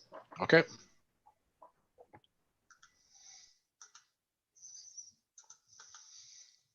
Okay, go ahead. Okay. Oh, yeah. Let's Okay, keep your great. slides going. Thank you. So good evening, everyone. So on the nights of August 11, 12, I joined Raymond Dubois at the Irvine Lake Airstrip. And this is a dark sky site, a Bordeaux 2 sky along the Highway 41 just south of Denby. And on the second night, Nicholas Zuger was able to join us as well. So the weather was highly promising, and there was a rising last quarter moon coming up around midnight, but it was still very good sky conditions. Next slide, please. Okay, so a little bit about the setups. We did a full setup with all our cameras, our gear, visual, and photography. So on the upper left, you see this is my setup with my cameras, my mount, the Vixen GPDX, with the two cameras mounted on that bar that you see there. And of course, my chair for visual and the car, which served as a bed to sleep at night. On the bottom is Raymond Dubois setup with an array of cameras set up with the Skywatcher Adventurer mount tracker, his telescope, and as you see on top, it's his rooftop. So he was very comfortable to sleep in there. And on the right side is Nicholas Zuger with his setup, which you'll talk about after I'm finished. Okay, next slide, please. Now we were there for 2 nights. So on the first night, I arrived quite late. Raymond was already there. He was all fully set up. And the first half of that night was actually very nice. It was very, very clear, a good quality Milky Way. But it didn't take long before the sky started getting really foggy. And this was due to a lot of rain we had earlier in the day. So there was a lot, the ground was quite wet. So this translated into fog that built up more and more until it became almost like pea soup. So I was able to get my camera, set up my equipment going, and decided to just use it as like a test night to make sure everything was working and be ready for the second night. This is a composite where I've captured 19 Perseids facing the northern sky, facing the Ursa Major region. And a lot of these are quite faint. On the next slide, you'll see the other camera that I had running. So this one on the left side, this was a very wide angle lens with a 14mm. And it shows on the left, you'll see near the ground, there's kind of this like halo on the right side of the trees. Well, this is actually a moon bow that was visible. And the moon is on the opposite side. It was rising, a quarter moon. And it was actually doing this effect with the fog, which was actually really cool to see to the eye. And I managed to capture it without even trying. It was just camera was in the right spot in the sky. And on the right side, this is a composite 7 Perseids that I captured. It was a 1 bright meteor. But it was very, very soupy. It was so humid and wet. Everything was literally drenched and dripping by the high humidity. So we'll go to the next slide. Now, the following night, What a difference. It was spectacular. This is a wide angle shot taken on the southern Milky Way, and there's one Perseid dropping down. We had a full night, very, very clear, and no fog at all. No concerns about the fog. Next one, please. Here's my image composite. This was taken by a very wide angle lens. And on this night, even though this was it was several hours after the predicted peak time, we had an excellent, excellent display. Even with the rising quarter moon at around midnight, the Perseids were kicking into high gear. It was actually surpassing the over 1 meter per minute mark late at night, which was surprising. Many bright meteors, some pretty good fireballs. The brightest we've seen was a -5. And as far as my visual counts, I was able to get 296 meteors, 252 of which were Perseids, and the others were sporadics or members of other minor showers. And if you're on the Ottawa RASC email list or the national list, I'll be posting a more detailed report on my visual observations, most likely this weekend. So keep an eye for this. So as I said, this is a very, very wide view, composite image. So the camera was tracking this part of the sky the entire night from 10 o'clock in the evening right up until 5 a.m. the next morning. And as it tracked, it captured meteors. It captured, in this case, it got 87 Perseids. And all of this was composited together to create this image at the end. And to give you a sense of the scale, Perseus is on the far left side. Vega is the bright star at the top. And the stars of Capricornus are on the bottom right side. And this covers roughly about 100 degrees left to right and 60 degrees top to bottom. So it's a huge, huge field of view. So many bright meteors. And the composition, I had to really work out the composition carefully because of the rising moon. When I took this deep field shot with the Milky Way, moon was just starting to come up, was still behind the tree line, but just starting to rise. And it actually gave the sky this slightly bluish tint that you see. But I had to be careful not to be pointed north. Sometimes I like to have the camera near the radiant, but in this case, I was worried that I might capture the glow of the moon as it came up later at night. So you see on the, as is typical with high velocity meteors like the Perseids, the bright ones typically start with a greenish color and then they turn yellow along their path as they plunge deeper into the atmosphere. Next image, please. This was my second camera, taken with an older Canon 5D. So again, a composite, but this time facing the northern sky with a 24mm lens. And just right of center is Ursa Minor, and on the bottom left is Ursa Major to give you a sense of the scale. So some of these meteors are very long, like the one on the left side is a semi-Earth grazer. That's nearly as long as the Big Dipper. And this field, again, from 10 in the evening until 5 in the morning, captured 88 Perseids. And the brightest one you see at the very bottom, this was a fireball, a -4 fireball that we all three of us were able to see visually to the eye. So it was a really, really good night. And that's covers it for my images, and we'll go to Raymond's image, please. There we go. So Raymond wasn't able to be here tonight, so he asked me to show a couple of his images. And here's 3 nice Perseids that he captured, composited into this view. A couple of sporadics also in the shot.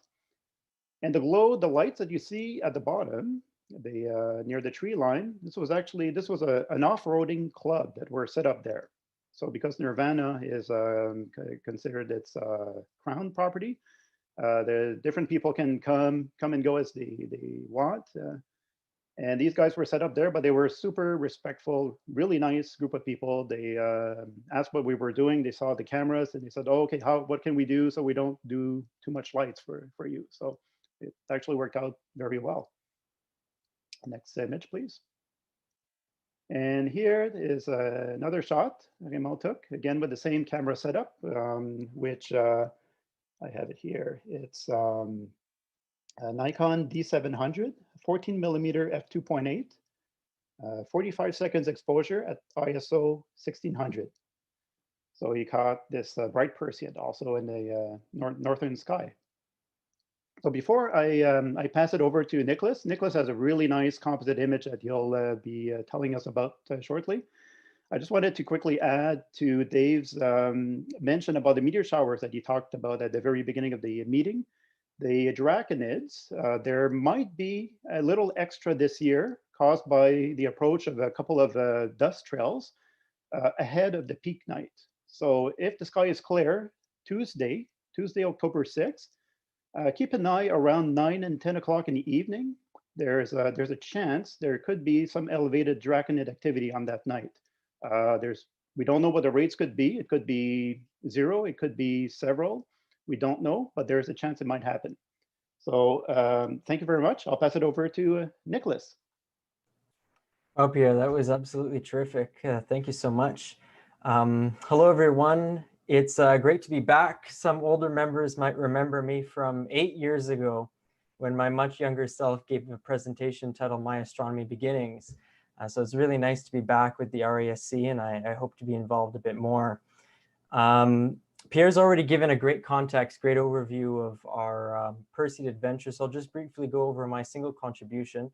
This was my first time photographing the Perseid, so I was very honored to be in Pierre's presence. I had with me my Canon 7D Mark II with a Sigma 17 to 50 millimeter f2.8 lens, which I used wide open, both in terms of aperture and focal length. The camera was mounted on a HEQ5 mount, and this mount has tracking functionality. And I also used a timer to instruct the camera to take 45-second exposures indefinitely. So one of the resulting images that you see here is, again, it's a composite. It's a combination of 8 Perseids, 2 sporadics, and a few lens. I think there's one lens flare that was likely caused by dew on the lens. And besides isolating the meteors in Photoshop, not much has been done, just some color balance and level adjustment in the photo. One thing I learned the hard way, and I guess this comes with experience, was that the HEQ5 mount does not actually track automatically when you're using it in the way that I'm doing it, which is just a camera on a dovetail. Usually when you're using a go-to setup, so that's when the telescope can automatically, almost like a GPS, go and find objects. That's when it tracks automatically, but rather I had to turn it on via the controller. And so this resulted in about an hour or so worth of useless photos. But that's all part of the fun, right? So once again, thank you so much, Pierre. Thank you so much, everyone, for the opportunity to share. And I hope to be back soon. Thank you. Okay, thank you, Pierre and Nicholas. And a remote thank you to Raymond, who's camping this weekend in the, hopefully he doesn't get too much more rain. Okay, so we're going to move on to our images. Philippe, you are up. I am. Can you hear me, Dave? Yeah, I can hear you just fine. Let me just bring up your picture. There you go. Awesome. Thank you very much. Good evening, everyone. On the evening of August 14, about 6 weeks ago, there was a rare double shadow transit on Jupiter. I captured a couple images that I'd like to share with you tonight. But this is my first observation report, so I'd like to share with you a bit about the show that Jupiter put on during my observing session. It started about 10 o'clock. I was in my backyard in suburban Canada South. I've got a reasonable view of the southern sky, and Jupiter was blazing bright. The seeing was fair, not great, but good enough to see some of the cool events that unfolded during the evening. My equipment includes an 11-inch Edge HD Schmidt Cassegrain F10 on a gem mount. And the couple images that we're showing tonight were taken on a fairly old Next Image 5 color planetary camera. So this first image was taken about 12:15 a.m. As I mentioned, it was a rare double shadow transit, and for good measure, as you can see, the great red spot happened to be in a great position to add to the experience.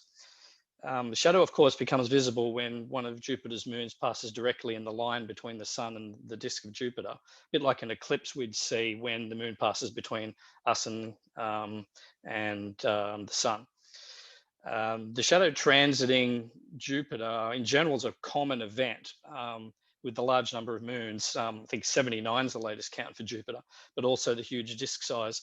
What was particularly rare about this evening's events was that the shadows from two different moons were making an appearance and were visible to us at the same time.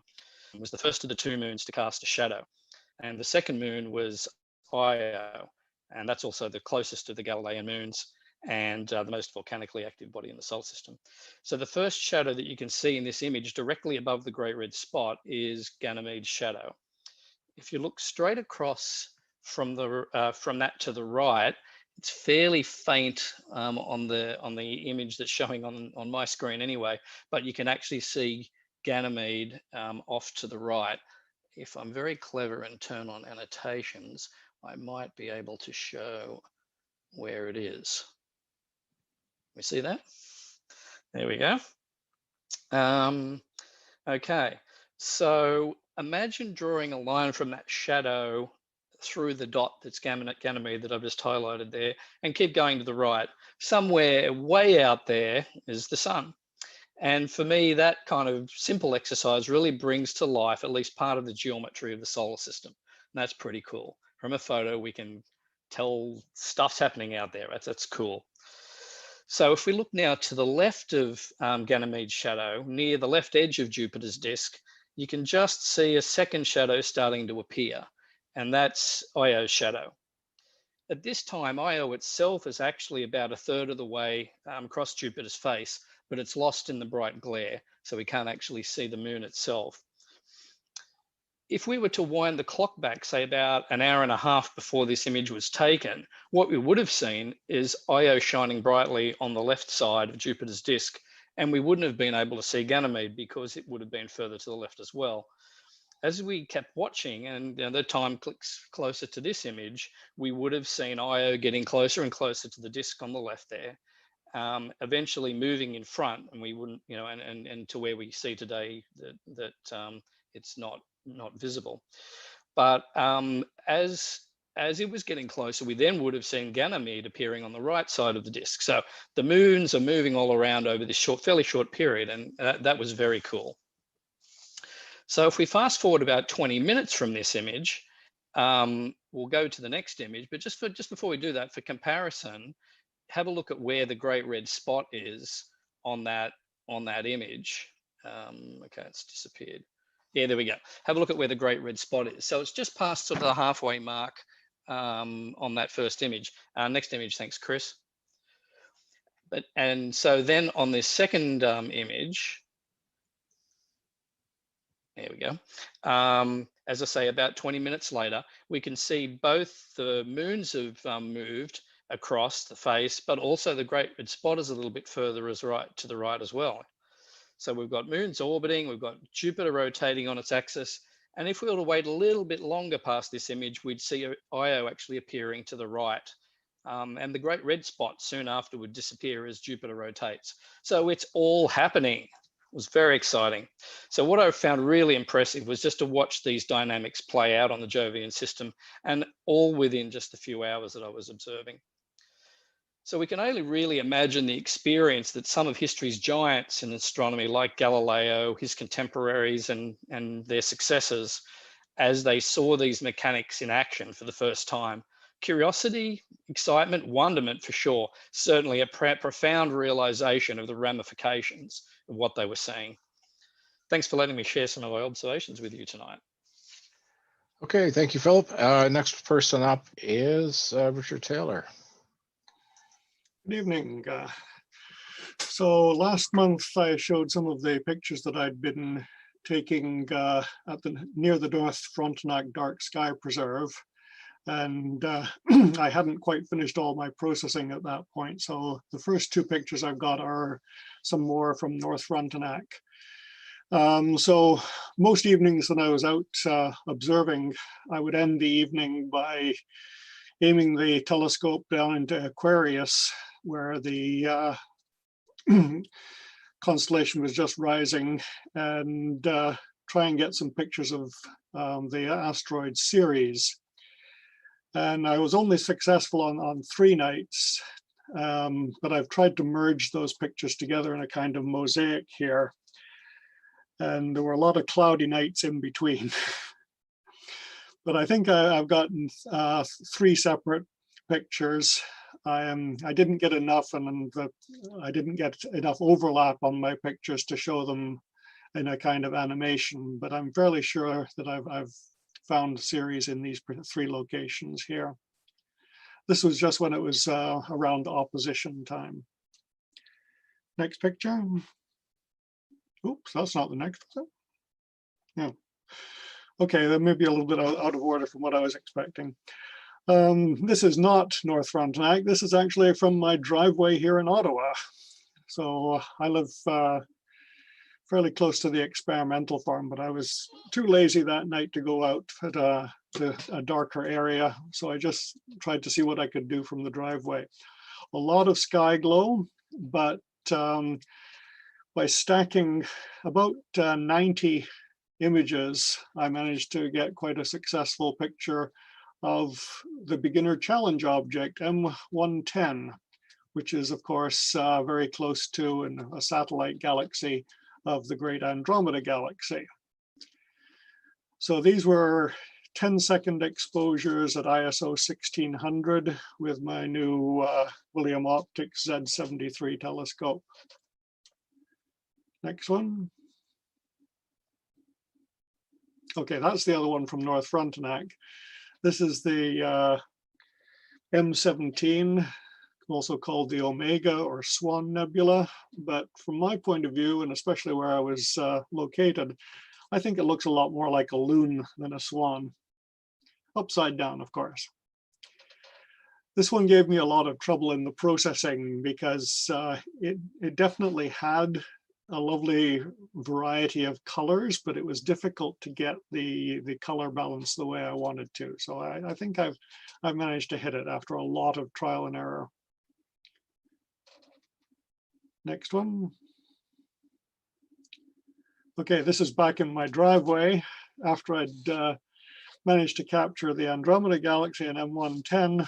I decided to move a little bit farther to the east and try for the Pinwheel Galaxy, the Triangulum Galaxy, M33. I could not see this on the individual shots or when I was trying a few test runs, but I was very confident that I'd found the right location. I matched up with my star map. So I just set the camera going automatically, taking a series again of about 90 10-second exposures. And when I stacked them all up, yes, I had captured the Triangulum Galaxy again.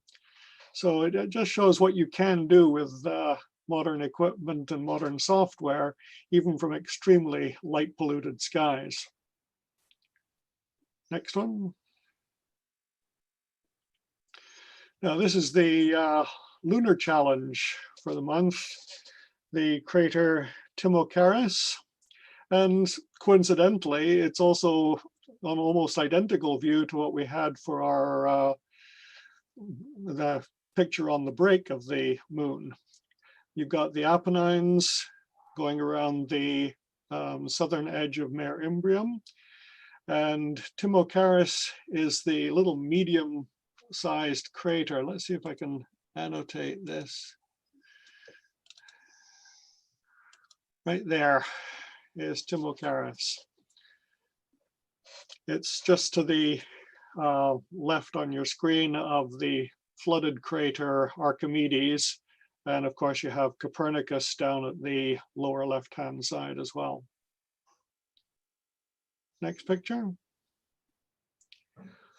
On the same night, can I get rid of that? Oh, I got it. Okay. On the same night, I took a picture of the gibbous moon, the entirety of it, because this was the September 26th. September 26th, the International Night for Observing the Moon. It was a very frustrating night because when I first went out around 9 o'clock, you could just see a bit of the moon coming out through patches in the clouds. And I waited and I waited and I waited. It wasn't until 20 after 10 that the clouds actually cleared up and I got the picture like this. And then I also noticed that it was kind of a yellowish color, and I'm pretty sure that was because we were having some of the smoke from the Western fires blow over that night. The following night was much clearer and whiter on the moon. Okay, I think that's all for mine. Thank you very much. Okay, thank you. So next up is Jim Sophia. Okay, I'll be showing you some images of planets that I was able to locate from my balcony over the past 2 weeks using the Mellencamp SkyRadar 10C tech on an 8-inch Smith Cassegrain with a 2x PowerMate Barlow and a Beta UV IR cut filter. So this image of Jupiter was processed in Registax, the best 50% of 1,500 frames. I also used the wavelet feature of Registax afterward to reveal some underlying surface detail. Next one, please. And this is Uranus, a single frame shot from the camera. Next one, please. And this little gem is Neptune. Next one, please. Because Mars is in a favorable position for us, I've been focusing on getting more topographic detail. And so I've been experimenting with stacking frames in Mellencamp Sky and Registax. And when the sky conditions are good and the equipment is working well, it's been interesting to see the changing surface detail on the planet over time. Next one, please. So this shot was taken a week later, the best 65% of 2,500 frames, which took several minutes on the Mellencamp. So I'm getting some really good resolution in some parts here. Next one, please. This shot was taken on September 23rd, quarter to midnight. I processed this image through Registax, and I was intrigued with the land formation, although the resolution was not as good as the previous image. Next one, please. Okay, so I wanted to compare my image, which is top left, to other references. I decided to get a close-up illustration of the surface of Mars from Stellarium at the approximate time that I took the image with the camera, which you see on the top right. And I also got a third reference image below, which is the NASA landing map. And I matched 3 landing site locations, Viking 1, Pathfinder, and Opportunity, onto the Stellarium illustration. Matching location points from Stellarium to the NASA landing map seems pretty straightforward, but making matches to my image is a challenge, to say the least. So nothing is definitive here. Perhaps a better resolution would have definitely helped. But just for the heck of it, I decided to identify some some possible common markers. Next slide, please. So the yellow dots in each image suggest a common location point. Next one, please. And here are 3 more. So from the bottom of each image, working clockwise, I have suggested some other common location points. Anyway, it was a lot of fun, and I'm planning future visits to the red planet when it is higher in elevation and when the seeing is good. It'll be a late night, but worth it. Thank you.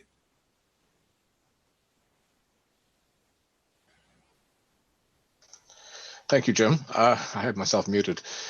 So I'm going to present this on behalf of Paul Cloninger.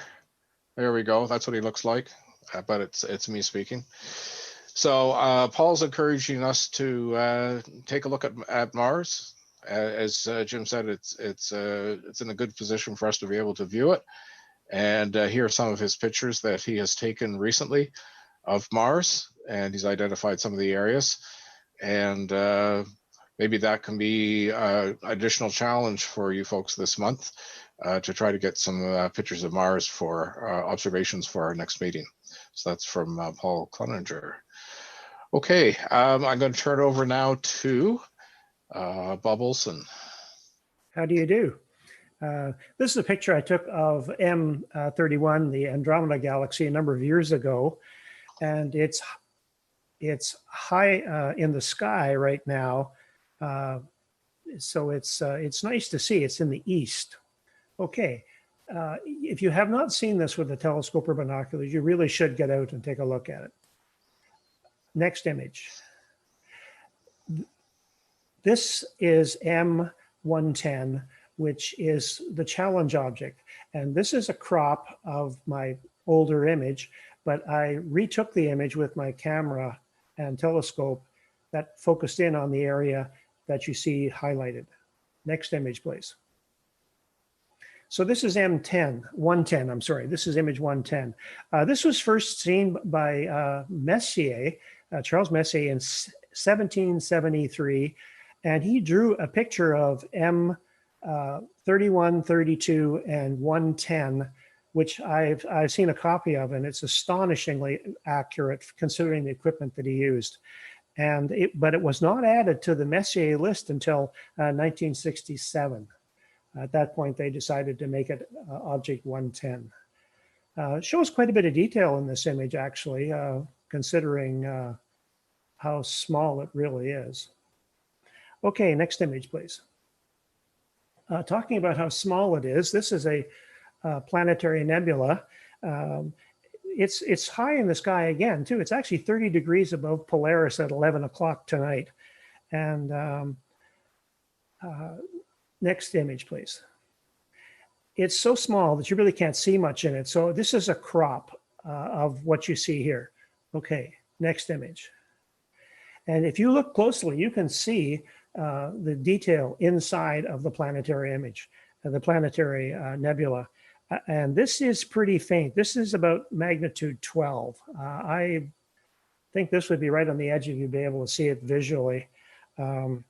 It's about a half a light year across, and it's about 4,200 light years away. Still an interesting object. Okay, next image, please. This is an old favorite, and it's high in the sky. It's actually straight south at 8 o'clock in the evening now, and it's about 15 degrees above Altair, so it's really easy to find. You can see it in binoculars, you can see it in with a small telescope, and clearly you can see it with a camera and a telescope. It's about 1,200 light years away. It's about 1.5 light years in diameter. If you look at it closely, you can tell that it's expanding. Over the years, we've seen it get slightly bigger, and it's pretty easy to judge how much it's got bigger. And if you run it backwards, you find out that the thing exploded about 10,000 years ago, or its age is 10,000 years. And the center star is a white dwarf, but interestingly enough, it's a pretty big white dwarf, as white dwarfs go. Another object. Get your scope out, take a look at it. Have a great night. That's all. Okay, thank you, Bob. Next person up is Joe Bonner. Hi, thanks everybody. I've got 3 images for you tonight. For those that are interested in some of the equipment details, they're all taken with an Orion ED80 80mm refractor with a Canon 6D DSLR and running on a Skywatcher EQ6R Pro mount. So this is, of course, M13, a globular cluster in Hercules. This is a very bright object. It's actually visible to the naked eye. kind of a faint blur, but you don't see this kind of detail with the naked eye, of course, but it's still a nice sight to see. What I also find interesting about this image, if I can remember how to do the highlighting, bear with me.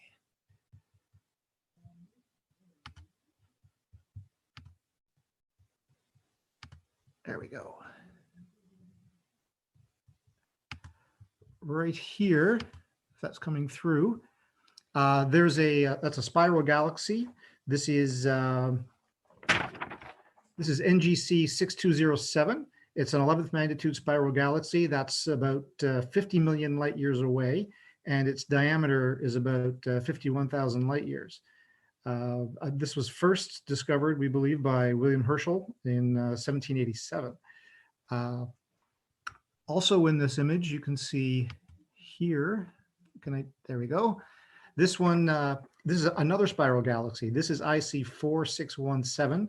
It's 16th magnitude. It's 540 million light years away. So, and its diameter, it's actually larger than the last one, but it's further away, of course. So it's about 106,000 light years in diameter. And this is kind of what blows me away about the astrophotography hobby. I went out looking for a pretty picture of a globular, which I think I got a reasonably good one. But when you look a little closer, you realize that my 80 millimeters of glass and in its aluminum tube was able to pick up something that was 500 million light years away, which is kind of mind blowing, but really does make it kind of fun. So yeah, thanks. Next chart, please. Oh, and thanks for clearing that. So here we have M31 again. This is, of course, the Andromeda Galaxy. We have also in this field of view, this is of course, a relatively easy naked eye target under the right bright sky condition or dark sky conditions. But in here also we see this is NGC 206. It's a 14th magnitude star cloud in that's part of the Andromeda Galaxy. So we're actually seeing it. Actually, I found a couple of sources. One called it a star cloud, another called it a nebula. But given that it resides within a galaxy quite far from our own Milky Way, that's a rather bright object and quite large. In fact, the Andromeda Galaxy is about 2.5 million light years away. And one other little fun fact I picked up was that it is actually the earliest recorded observation of M31 was by a Persian astronomer in 964 BC. I'm going to try the name. I apologize. I'm sure the pronunciation is not going to be good, but it was Abd al-Rahman al-Sufi in 964 BC. And his document described it as a little cloud. Next image, please. And this is M45, the Pleiades star cluster. And as you can see, it's the blue cloud. It's blue, which implies that it's a reflection nebula. So it's reflecting the light from the stars that are illuminating it, as opposed to emitting light of its own. Also called, I think, the Seven Sisters and the Pleiades. The stars of that cluster are actually not associated with the nebulosity. It appears to be strangers passing in the night, if you will. It's the cluster itself is 430 light years distant, and its age is about 100 million years old.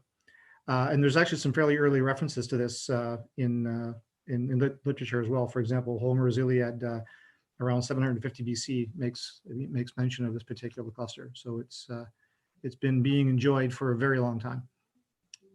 Thank you. Okay, thank you very much. And we have Jim Thompson.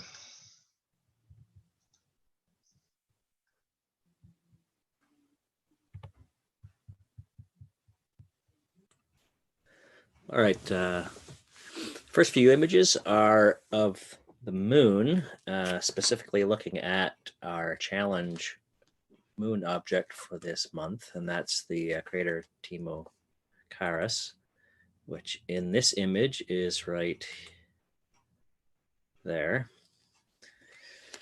You know, to be honest, I haven't really paid much attention to this crater. It's not especially exciting, to be frank. It's kind of out in the middle of nowhere in the Imbrian impact basin. But when I dug through my old images, I found some interesting features about it. So this particular image was from about a year and a half ago, and it was captured with a 4-inch refractor from my backyard. The camera used was a ZWO ASI 183 monochrome camera. So if we go to the next image, please, Chris. So this next image is now zooming in a little bit. Image is taken using a 10-inch scope now. And the crater we are talking about is indicated by my arrow. So if you'll notice for this particular sun angle, we can see variations in the brightness on the surface of the moon. The perimeter around the crater being a bit brighter than the surrounding mare in which it resides. And that is an indication of the age of the crater relative to some of its neighbors. Take, for example, the crater that is roughly the same size to its left, which, if I put my glasses on here, is called crater Lambert. You notice that they're roughly the same size, but Lambert does not have a bright ring, which implies that it is older than Timo Karas. And you can see a similar variation in the brightness of a number of the craters that are in the Imbrian basin. Some are outlined with bright material, some are not. So that's kind of a curious thing to note.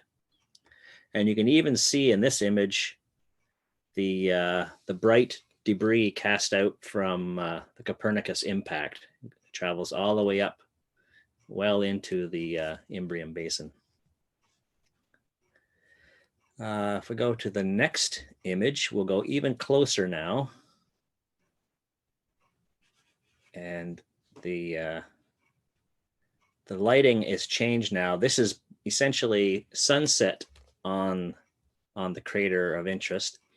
And with the sun's at such a low angle, we can really see the topography around the crater. And you can really see the detail from the impact, the melted material that was splashed out of the hole when the crater exploded. And you can also see some of the fine detail from debris being thrown out around the perimeter past that melt apron, which is kind of an interesting shot. The other thing that was kind of interesting to note was the really bright mountain that is to the left. That feature really seems to stand up fairly high because I found in a number of my moon images, it seems to be present, that bright speck of light. So it's some sort of a remnant of debris or maybe something older lying from underneath of all of the lava that flooded this area a long time ago. But anyway, interesting feature to look for if you're ever gazing in this part of the moon. Next image, please. So I didn't get out too much this month observing, mostly because the smoky skies really prevented getting any good observation in, at least of deep sky objects. But I did get one good night in the month of September. And these next two slides are an amalgamation of some of my favorite objects from that one night. So my observing this night started in constellation Cygnus, which this time of year is placed directly overhead pretty much at sunset. So it's very nicely placed for observing. The top left corner is the brightest section of the North American Nebula. Some people refer to it as the Cygnus Wall. The next image to the right of it is of the neck of the Pelican Nebula, which is the North American Nebula's neighbor. They're right close to each other in the sky. I was quite pleased with how much detail I was able to pull out on that particular image. It turned out pretty nice.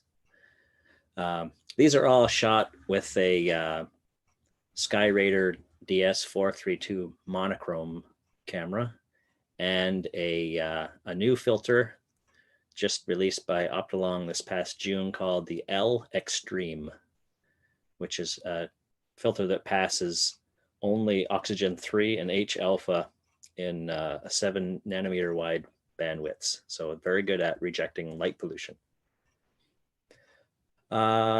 Moving along, top right corner, that is a nebulae referred to as the elephant's trunk. It is just a part of a much larger nebula in Cepheus that some people refer to as the Northern Rosette. It's a very large object. This picture of the elephant's trunk is just probably 10% of the whole size of the nebula. The lower left is a unnamed nebulous region between Cepheus and Cassiopeia. I looked for a name for it. I couldn't find it anywhere. So for now, we'll call it Sharpless 2-132. Very exciting name. But I definitely want to go back to this area with a wider field of view, because again, I'm just capturing maybe about a fifth of the size of the nebula. So it's worth looking at again with different fields of view.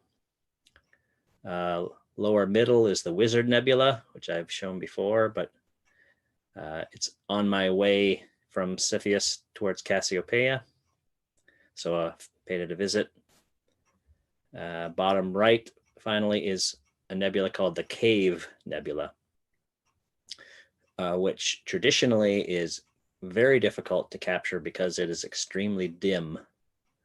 But this new L Extreme filter, I think, performed very well from my backyard here in Ottawa and pulled out contrast on that object that I've never been able to achieve before. So I was pretty happy with that. Next image, please.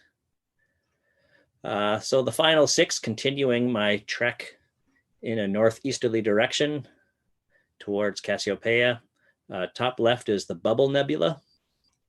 That's one deep sky object that actually looks like its name, which isn't typically the case, but a fascinating object. A star in the middle of that bubble with such intense radiation and solar wind that it's pushing away the envelope of gas and dust around it, making that formation. The upper middle image is an object that I'd never observed before. It is in the similar area to the Bubble Nebula, and it is called the Fossil Dinosaur Footprint Nebula, if you can imagine that. An interesting object, lots of detail visible. It might be worth another look, maybe at a smaller field of view. But yeah, it was definitely worth stopping by to check it out. Next, now right in the middle of Cassiopeia, next to the bright star in the middle, is IC63, also known as the Ghost Nebula. Now, I'm only showing the H alpha part of this nebula, but there's also quite significant reflection component that is much bigger than this image. It extends well past the field of view of that shot. So it's another interesting, but somewhat difficult object to observe because of its proximity to the bright star in Cassiopeia. Also, right close to the constellation is the Pac-Man Nebula. It's one nebula that kind of looks like its name. It's a short list. A very fascinating star forming region. You can clearly see the cluster that makes up Pac-Man's eye. And then its mouth is actually dust and gas that is in the foreground, blocking the light from the nebula and the new stars that are behind it. So that's kind of an interesting object to observe, reasonably bright. Lower middle is the Fishhead Nebula, which is now moving from Cassiopeia down towards Perseus. And it is connected to a much larger nebula complex called the Heart Nebula. It's sort of like a tail off the top of the Heart Nebula, but it has its own IC number. Lots of fascinating detail in that object. And then the final object on the lower right is just the central portion of the Heart Nebula. The total Heart Nebula is probably like 10 times the size of this image. It's huge. So in a 10-inch reflecting scope, there's no way to catch it all in one shot. So this is just the very center of the Heart Nebula, but still lots of interesting detail in that part of the nebula. So that's it. Thank you very much. Okay, thank you, Jim.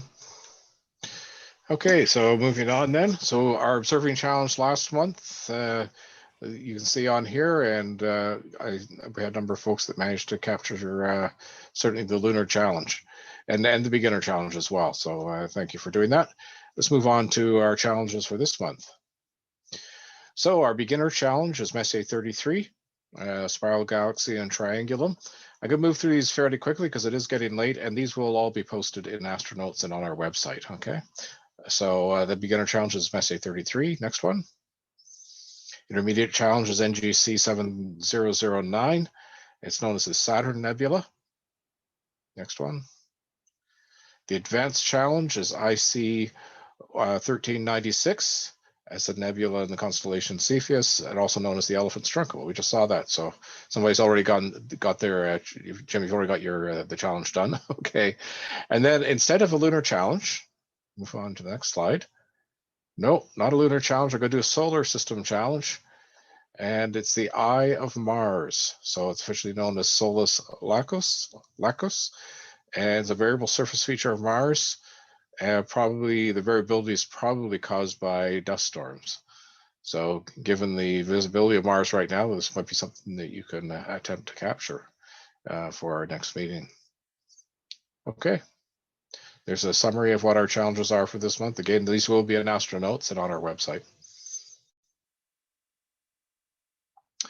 Okay, Fred Lawson Observatory is open to members. We need to respect social and physical distancing rules. But yeah, the site is open. The museum's closed right now, so we do not have access to our books. Sometime next year, hopefully. Here are the people that help keep the club running smoothly. At some point, we'll get back to coffee and conversation with Ann and Art Fraser once we get back into the museum. We had 112 people out tonight, and thank you to all the speakers this evening, and especially to our two guest speakers, and we really appreciate that. And thank you to the RASC National Office who allows us to use their Zoom account for this particular meeting. Next slide. So if you'd like to become a member of the Royal Astronomical Society, regular membership is $88.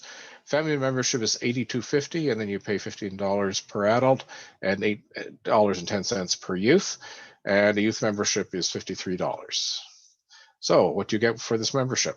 Oh yes, if COVID is causing you financial pain, on renewal of your membership, please email our local president, and we do have some funds to assist you with that.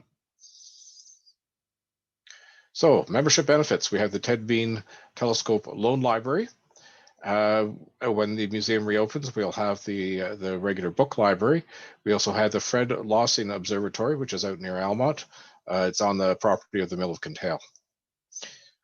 As well, you get Sky News every 2 months. You get the the RASC journal in the electronic format, or you can, for additional cost, you can get a hard copy. You get the Observer's Handbook once a year, and you get our amazing astronotes written by Gordon Webster, and those come out on a monthly basis electronically. So for our next meeting on November the 6th, we have 3 speakers. We have 2 folks from our national office. We got Dr. Phil Groff, who's the executive director of RASC. So he's going to be talking a little bit about what's going on at headquarters. We have Jenna Hines, who's the youth outreach person at our national office. She's going to be talking about our robotic telescope project. And we have Dr. Patrick Boyle, who's going to be talking about the CHIME radio telescope, and it should be an interesting evening. So that's mark that date. It's the first Friday in November, November the 6th, 7:30 p.m. Again, it will be a Zoom webinar. And yeah, thank you for coming out tonight.